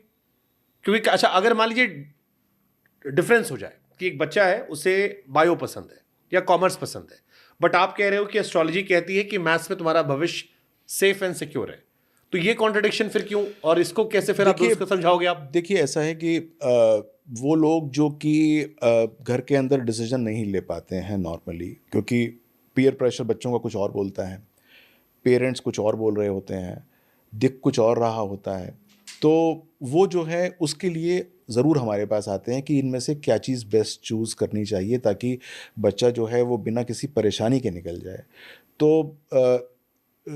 10-15% ये भी लोग होते हैं मेरे पास जो आप कह रहे थे कि कौन से सब्जेक्ट्स लें ताकि ये बच्चा जो है अपने पोटेंशियल के अंदर मैक्सिमम जो है मतलब वो ये तो बढ़ एक पाए। मैंने आपसे इसलिए पूछा क्योंकि इसके आगे बहुत सारे ऑप्शंस होते हैं। जैसे जॉब में आता है कि आपको 4 कंपनी से ऑफर आया, किस में हमारी ग्रोथ, बिकॉज अगर आप एस्ट्रोलॉजी सोचना शुरू करोगे तो फिर आप हर चीज में कंसल्ट करना चाहोगे। वो फिर the sky is the limit. कुछ भी आप जो आपके पास ऑप्शंस आए हैं उसमें से कौन सा बेस्ट है वो बहुत आसानी से आपको पता चल जाता है ये आपका बेस्ट है। बट इज इट गुड और बैड? देखिए बहुत बार जो है वो बैड भी हो सकता है, लेकिन गुड इसलिए है कि जब आप खुद कंफ्यूज हैं, जब आप खुद कंफ्यूज हैं कि मुझे करना चाहिए कि नहीं करना चाहिए, ये करना चाहिए, आपके पास एक बहुत अच्छी जॉब है, आपके पास 50% हाइक पे एक हल्की कंपनी की जॉब आ गई, अब आप जो है परेशान हैं, सिगरेट पिए जा रहे हैं कि यार क्या करूं, यहाँ पर तो यार मेरी स्टेबिलिटी है, वहाँ पर पता नहीं 3 महीने तनख्वाह देने के बाद मेरे को निकाल ना दें, अब क्या करूं मैं, अब कौन बताएगा आपको इस बारे में? आपको जिसके पास जाओगे वो अपने हिसाब से बताएगा। अब यहाँ पर आपको एक डिसीजन लेना है कि भाई मेरे आगे 6 महीने का करियर खराब तो नहीं है, उसके बाद ऐसा तो नहीं है कि मेरे को घर बैठने का योग तो नहीं है। अगर घर बैठने का योग है तो वो कहेगा कि भाई वो पुरानी जगह पे चले जाओ, वहीं पर तनख्वाह कम मिल रही है लेकिन स्टेबल मिल रही है, वो कर लेना। तो यहाँ पर जो है वो बहुत फायदेमंद होती है। यानी अननेसेसरली एस्ट्रोलॉजर पास मत जाए, बट जहां पर Confusion ये ऑप्शन हो है, कि बड़ा कुछ स्टेक पे है, बड़ा कुछ स्टेक पे है, आप डिसीजन नहीं ले पा रहे हैं या मल्टीपल डिसीजंस हैं, उसके अंदर ज़रूर आपको बहुत अच्छा लाभ मिलता है। किन किन चीज़ों में एस्ट्रोलॉजी में जाना कंपल्शन आपके हिसाब से एडवाइस होगी कि ये 4-5 चीज़ें जहां पर आप कंपल्शन जाइए, गुड फॉर यू? देखिए मेरे हिसाब से तो मैरिज में ज़रूर जाना चाहिए, ठीक है। क्योंकि ये एक ऐसा फील्ड है जिसकी वजह से बहुत सारी चीज़ें जो है वो परेशानी में आती हैं। फिर अगर आप अपने करियर को चेंज कर रहे हैं तो आपको ज़रूर जाना चाहिए, क्योंकि करियर चेंज के अंदर बहुत बड़ा डिसीजन होता है ये, क्योंकि इसमें पूरी की पूरी फैमिली इफेक्ट होती है।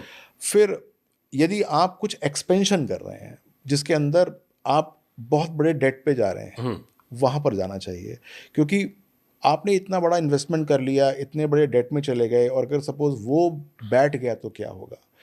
विदेश जा रहे हैं तो विदेश के अंदर जो है बहुत सारे लोग जो हैं जाते हैं, वापस आ जाते हैं, उनको वो लाभ नहीं मिलता। अगर जा रहे हैं तो यहाँ पर जो है वो ज़रूर करना चाहिए।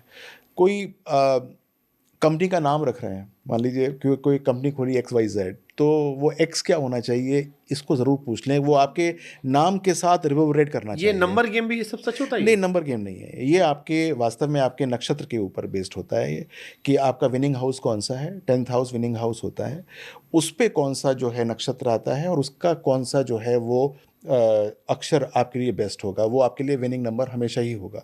तो आप यदि उसके हिसाब से अपनी कंपनी को रखते हैं तो काफ़ी अच्छा हो बच्चे जाता का है। नाम?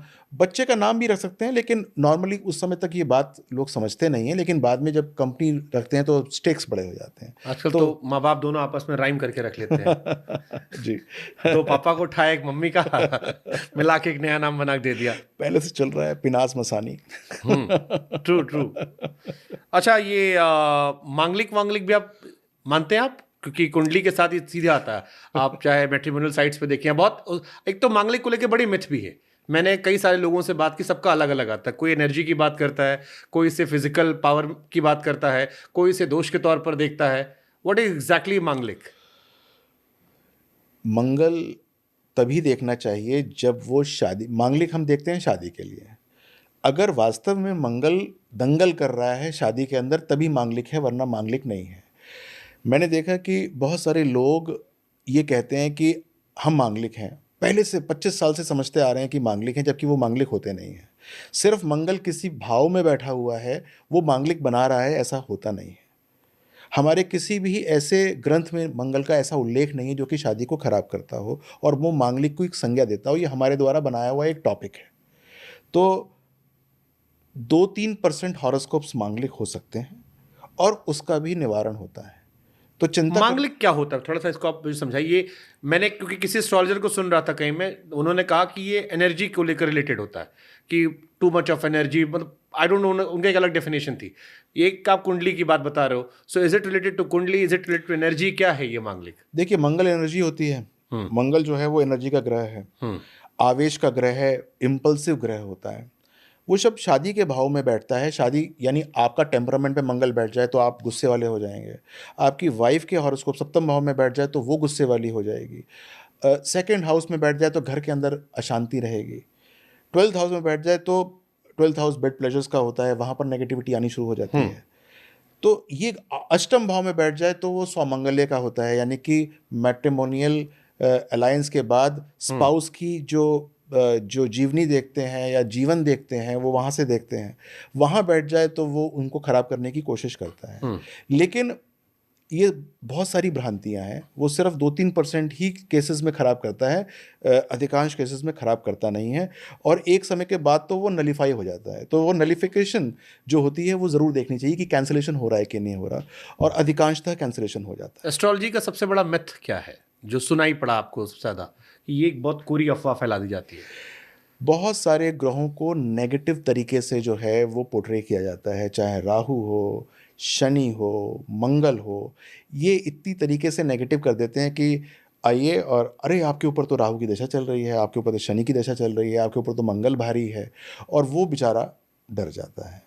ये जो है सबसे बड़ी एक नेगेटिविटी है जो कि मिटनी चाहिए, क्योंकि शनि नेगेटिव नहीं होता। यदि आप आज ये हैं तो शनि के कारण है, क्योंकि वो करियर में आपको उठान दे रहा है। तो राहु खराब नहीं होता, वो एक्सपेंशन करता है। ठीक है, सीक्रेटिव होता है लेकिन एक्सपेंशन करता है। मंगल खराब नहीं होता, वो एनर्जी का कारक होता है। इम्पल्सिवनेस होती है लेकिन एनर्जी भी वहीं से आती है। तो कोई बहुत अच्छा है तो उसके अंदर कुछ ना कुछ परेशानियां तो होंगी, वो हमको एब्जॉर्ब करनी पड़ती हैं, और जो अच्छाइयाँ होती हैं उसको एम्पलीफाई करना चाहिए। तो कोई भी ग्रह खराब नहीं है और कोई भी ग्रह बहुत अच्छा नहीं है। मैंने देखा कि बहुत सारे लोग कहते हैं कि मेरे तो ये इतने सारे ग्रह उच्च चुके हैं, वो खराब हो सकता है। और बहुत सारे लोग होते हैं वो कहते हैं कि हमारे ग्रह जो हैं वो नीच के हैं, वो अच्छे हो सकते हैं। तो कोई ऐसा नहीं है। मिथ्स जो हैं वो बहुत थंब रूल लेकर हैं कि शनि खराब है, मंगल खराब है, राहु खराब है, जबकि ऐसा होता नहीं। क्या एस्ट्रोलॉजी आपकी डेथ भी प्रेडिक्ट कर सकती है? देखिए, ये जो एक डोमेन है ना, वो भगवान ब्रह्मा का है। ये सबसे थोड़ी देर पहले आपने कहा कि कम से कम 85 साल आप जियोगे। जी, तो मैं आपको एक इंडिकेशन दे रहा हूँ कि 85-90, 80-85, 70-50, 50-60, 55-60, यही मैं आपको बताऊंगा। जो एग्जैक्ट एज है वो मैं कैलकुलेट कर सकता हूँ, लेकिन I am forbidden to tell that, it's okay, I am asking. आप नहीं बताओ वो एक अलग विषय है। क्या एस्ट्रोलॉजी कैलकुलेशन से ये हो सकता है कि यस यस, आप जैसे पीरियड कहा 85, 90, 75, 80, अगर 5 ईयर का भी आप स्पैम ले रहे हो, बिल्कुल, is it possible? Yes it is possible, it is possible, it is done, it is regularly done. कोई आदमी आता है मेरे पास, मान लीजिए कोई कहता है कि मेरे को इससे शादी करनी है, तो सबसे पहले तो देखते हैं कि दोनों की उम्र कंपैटिबल है कि नहीं है। ये तो हम मतलब बिना पूछे देखते हैं, कंपैटिबिलिटी उम्र की देखी जाती है। ऐसा ना हो कि एक 30 साल पे जा रहा हो और एक 70 साल का हो, तो वो एक ऑटोमेटिकली हम देखने की कोशिश करते हैं कि क्या है क्या नहीं है। आप कोई आता है मेरे पास, कहता है मुझे 20 साल के बाद मेरा ये काम हो जाएगा, सबसे पहले तो मैं ये देखता हूँ कि 20 साल तक जनाब रहेंगे कि नहीं रहेंगे। तो ये तो ऑटोमेटिकली देखा जाता है। सो मीन्स जब आप जन्म ले रहे हो वहां से लेकर आपकी अंतिम क्रिया तक everything is decided, is just mathematic और साइंस जिसके थ्रू आप बता रहे हो। बिल्कुल true. It can be harsh also, अगर आप सबको जानना चाहो।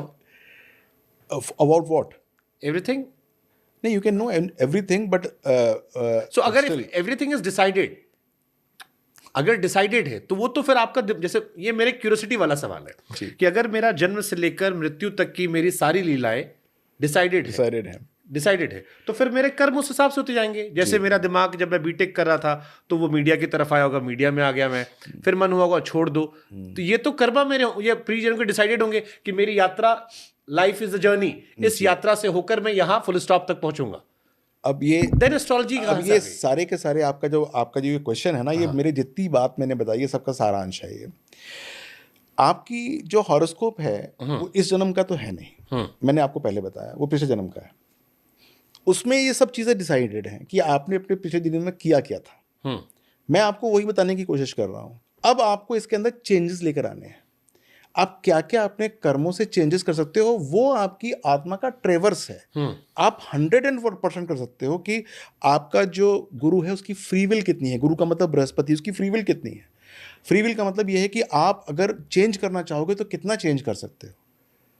और बहुत सारे हॉरोस्कोप होते हैं उसमें 90% तक चेंजेस हो जाते हैं, और बहुत सारे होते हैं वो 5% भी चेंज नहीं करते। यानी कि जैसे पहले जीवन था उसी को जो है कॉपी पेस्ट करके इस जीवन के अंदर अपना जीना शुरू कर देते हैं। तो आपको एक बार एक आभास हो गया कि ये मेरा ट्रैक रहेगा from the start to the end. अब मुझे कहाँ कहाँ चेंज करना है वो आपके हाथ में है, वो आप चेंज कर सकते हो। And for that only I suggest कि ये आप ये करो, ये मत करो। Again there is a contradiction. अब मैं क्यूरियस बॉय की तरह सवाल पूछ रहा हूँ। जी जी जी। आपने मेरी कुंडली देखी, क्योंकि हमारा एग्जाम्पल मेरी कुंडली का है तो मैं उसी को आधार बनाता हूँ। आपने 2 प्रमुख बातें कही, एक बिछड़ाव की बात कही, दूसरा कहा 48 साल में मेरा बदलाव होगा। अब बिछड़ाव होगा तभी उधर बदलाव जाएगा, एक आपने ये कहा। दूसरा ये कहा कि ना बिछड़ाव होगा ना बदलाव होगा। सो दोनों चीजें तो हो नहीं सकती। नहीं, मैंने जो यात्रा यहां से यहां की वो एक ही होगी। जी जी। अब आपने मेरी बात को समझा नहीं कि मैंने कहा कि आपकी हॉरोस्कोप, आपने ये भी कि शादी करना हॉरोस्कोप में लाके, ताकि अलगाव ना हो, बिछड़ाव हो ही ना।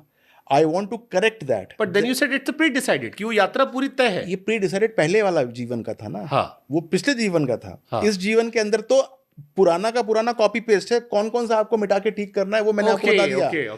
कौन कौन सा मिटा के मैंने ठीक करना है, मैंने बोला कि आपका 48 पे ये होगा, और आपका जीवन में आपकी जो भार्या होगी उससे कम बनेगा, तो वो हमको ठीक करना है। And that is the karma correction that you need to do in this life.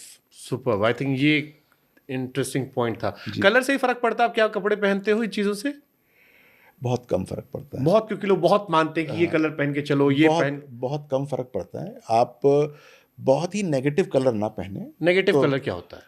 अब जैसे फॉर एग्जांपल मैंने आपका हॉरोस्कोप देखा तो आपके लिए ब्लैक सूट करता है, वाई? बिकॉज शनि आपके लिए सपोर्टिव है, तो आप ब्लैक पहन देखिए, हम सकते हैं। वैसे ही ब्लैक ही पहनते हैं। अब तो अपनी माता जी के लिए जवाब भी मिले, सारे लोग जो मुझसे कह रहे थे भाई साहब ब्लैक क्यों पहनते हैं, सर ब्लैक क्यों पहनते हैं?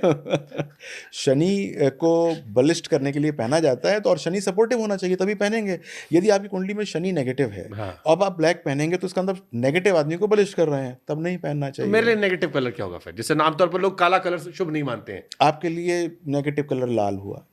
आपके लिए मतलब लाल का बहुतायत करना जो है वो आपके लिए जो है वो एक नेगेटिव कलर हुआ, तो आपको वो नहीं पहनना चाहिए या कम पहनना चाहिए, या वो जैसे डोमिनेट नहीं होना चाहिए। पहनिए लेकिन डोमिनेट नहीं उतना होना चाहिए। पहने टाई लगाते तो टाई लगा लीजिए, और नहीं शर्ट भी पहन लीजिए, कोई ऐसी बात नहीं है कि आप फिर तो पहनिए। गोविंदा लगने लगेंगे सर। नहीं, वो जब मैं लाल की बात करता हूँ तो लाल और उसके शेड्स की बात कर रहा हूँ मैं, तो वो उसके अंदर आप ऊपर बिल्कुल ही सुर्ख लाल की तरफ मत जाइए। तो ये है। तो ये कलर का, या हाथों में जो अंगूठियां पहनते हैं, क्योंकि एस्ट्रोलॉजर के पास कई बार मैंने देखा, आप जाते हैं तो आपको 4 अंगूठी देते हैं, ये वाली सी ये होगा, ये वाली सी होगा, आपका हाथ खाली दिख रहा है मुझे। आपकी आपकी विल पावर को, आपकी सोचने की शक्ति को अलाइन करने का ये तरीका होता है कि आपको मैं किसी एक पर्टिकुलर चीज़ के ऊपर अलाइन करूं। देखिए, हम कहते हैं कि हम मंदिर जाकर भगवान से कुछ मांगते हैं और भगवान हमको दे देते हैं, लेकिन हमको ये पता होना चाहिए कि हम मांगने क्या गए हैं। हम मांगेंगे तभी तो कुछ मिलेगा, और उसके लिए फिर हम प्रयास करेंगे।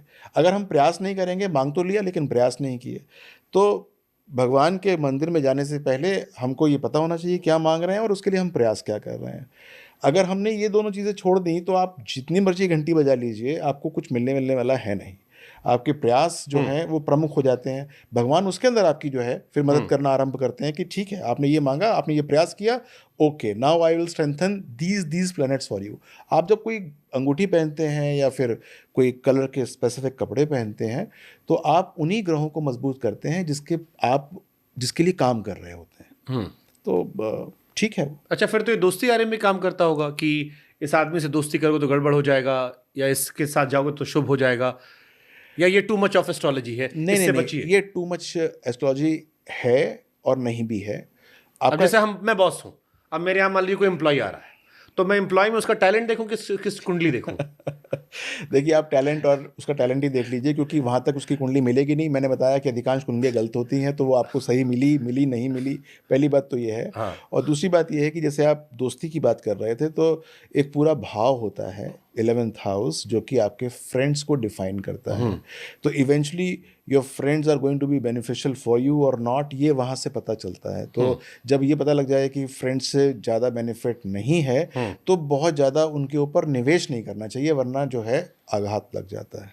ठीक है, लास्ट क्वेश्चन मेरा, एक एस्ट्रोलॉजर जो ये दावा करता है कि मुझे साइंस के जरिए, विज्ञान के जरिए, ज्योतिष के जरिए किसी भी व्यक्ति के जन्म से लेकर मरण तक की सारी बातें पता लग सकती है, उसकी मृत्यु का स्पेसिफिक टाइम पता लग सकता है, आसपास का, आप नहीं डिस्क्लोज करेंगे वो अलग बात है, फिर सारे एस्ट्रोलॉजर अपनी लाइफ में सब कुछ ठीक क्यों नहीं कर लेते हैं? क्यों नहीं वो अंबानी बन जाते हैं? क्यों नहीं उनके बच्चे जो है वो सब कुछ कर लेते हैं? क्यों उनके जीवन में सारे सुख नहीं आते हैं? ये एक आम जनता का समरी सवाल होगा आपको लेकर। देखिए, मैं आपको इतना बताना चाहता हूं कि जब आपका ये प्रश्न है, तो इसका एक मर्म समझने की कोशिश कीजिए कि उस व्यक्ति, वो भी तो एक व्यक्ति है, उसकी भी तो एक कुंडली है, उसके अंदर भी तो कुछ पॉजिटिविटीज़ हैं या कुछ नेगेटिविटीज़ हैं, कुछ चीज़ उसको रेस्ट्रेन कर रही हैं ये काम करने से। वो एक वाचन तो अच्छा कर सकता है। अब एक तेंदुलकर को बनाने वाला उनके गुरु हैं, वो अचरेकर साहब, वो तेंदुलकर तो नहीं बन पाए, लेकिन उन्होंने तेंदुलकर बना दिए, उन्होंने विनोद कांबली बना दिए, लेकिन खुद नहीं बन पाए वो। तो कुंडली पढ़ना एक विधा है, एक साइंस है, उसको आप जानते हैं, लेकिन जो है वो जी उनको आप जानते हैं, लेकिन अपने जीवन में आपके पास कितनी फ्री विल है उसको चेंज करने के लिए, ये जो है हर कुंडली के ऊपर निर्भर करता है। तो यदि वो व्यक्ति जो भी जितना बड़ा भी एस्ट्रोलॉजर क्यों ना हो, यदि उसके पास जो है वो फ्री विल नहीं है अपने आप को कन्वर्ट करने के लिए, तो वो अंबानी नहीं बन सकता, और अगर है तो बन भी सकता है। बट अपने बच्चों को लेके या बाकी चीज़ों को लेके आप कंसिडर करते हैं सारी चीज़ें कदम कदम पे? उनको जब मेरी ज़रूरत होती है तो मैं ज़रूर बताता हूँ, वरना वो अपने अपने जीवन में चल रहे होते हैं, अपने जीवन को वो कर रहे हैं। जब वो मुझसे पूछते हैं तो मैं ज़रूर कुंडली देख के बता देता हूँ कि ये काम कर लो, ये काम मत करो। रैंडम किसी लोग को आपसे जुड़ना कैसे जुड़ेंगे आप, क्योंकि हम एंड पे आ चुके हैं अब। रैंडम मतलब किसी को आपसे अपनी कुंडली कंसल्ट करवानी हो तो कैसे आपसे जुड़े, क्योंकि आपने इतने सारे प्रेडिक्शन दिए हैं। अब ये वीडियो साल भर में भी चलेगा, 2 साल भी चलेगा, 10 साल में चलेगा। जी जी जी। अगर सच हुई तो आपको तारीफ के लोग तो करेंगे कि मेरी वेबसाइट पे आए, vinaybajangi.com पे मेरा ऐप है कर्मा एस्ट्रो ऐप, उस पे आए, उस पे जुड़ें, वीडियोस देखें मेरी आपके साथ वीडियोस आए वो देखें उसको, तो ज़रूर मुझसे जुड़ जाएंगे वो। और स्नैपशॉट विधियां मैं बताते रहता हूँ कि कैसे कैसे आप खुद अपने आप के खुद के आप ज्योतिष बन सकते हैं, वो देखते रहें तो छोटी छोटी ट्रिक्स से जो है वो अपने जीवन को अच्छा करना शुरू कर देंगे। ठीक है sir, thank you so much sir. Summary में यही करूँगा, मुझे लगता है कि ये जितने एस्ट्रोलॉजी को लेकर मैंने पॉडकास्ट किया उसमें सबसे इंटरेस्टिंग पॉडकास्ट में था, क्योंकि काफ़ी बोल्ड प्रेडिक्शंस है। मुझको लेके भी मेरे मन में भी जिज्ञासा हुई कि आप कितने सही होते हैं, और जितने चीज़ें आती जाएंगी मुझे लगता है कि मैं भी समय के साथ साथ उतना ज़्यादा जनता के बीच में बातें रखता रहूँगा, या लोग मेरे तक लाते रहेंगे। Thank you so much, it was very nice talking to you. So मेरे लिए बड़ा इंटरेस्टिंग है कि मैंने कल मनोज जी के साथ किया वो आदिपुरुष। अब देखते हैं कि ये आपके लिए आदिपुरुष साबित होती है या रामानंद कृष्णा जी की रामायण, जिसे लोग दशकों तक याद रखेंगे। Thank you so much. Thank you, नमस्कार।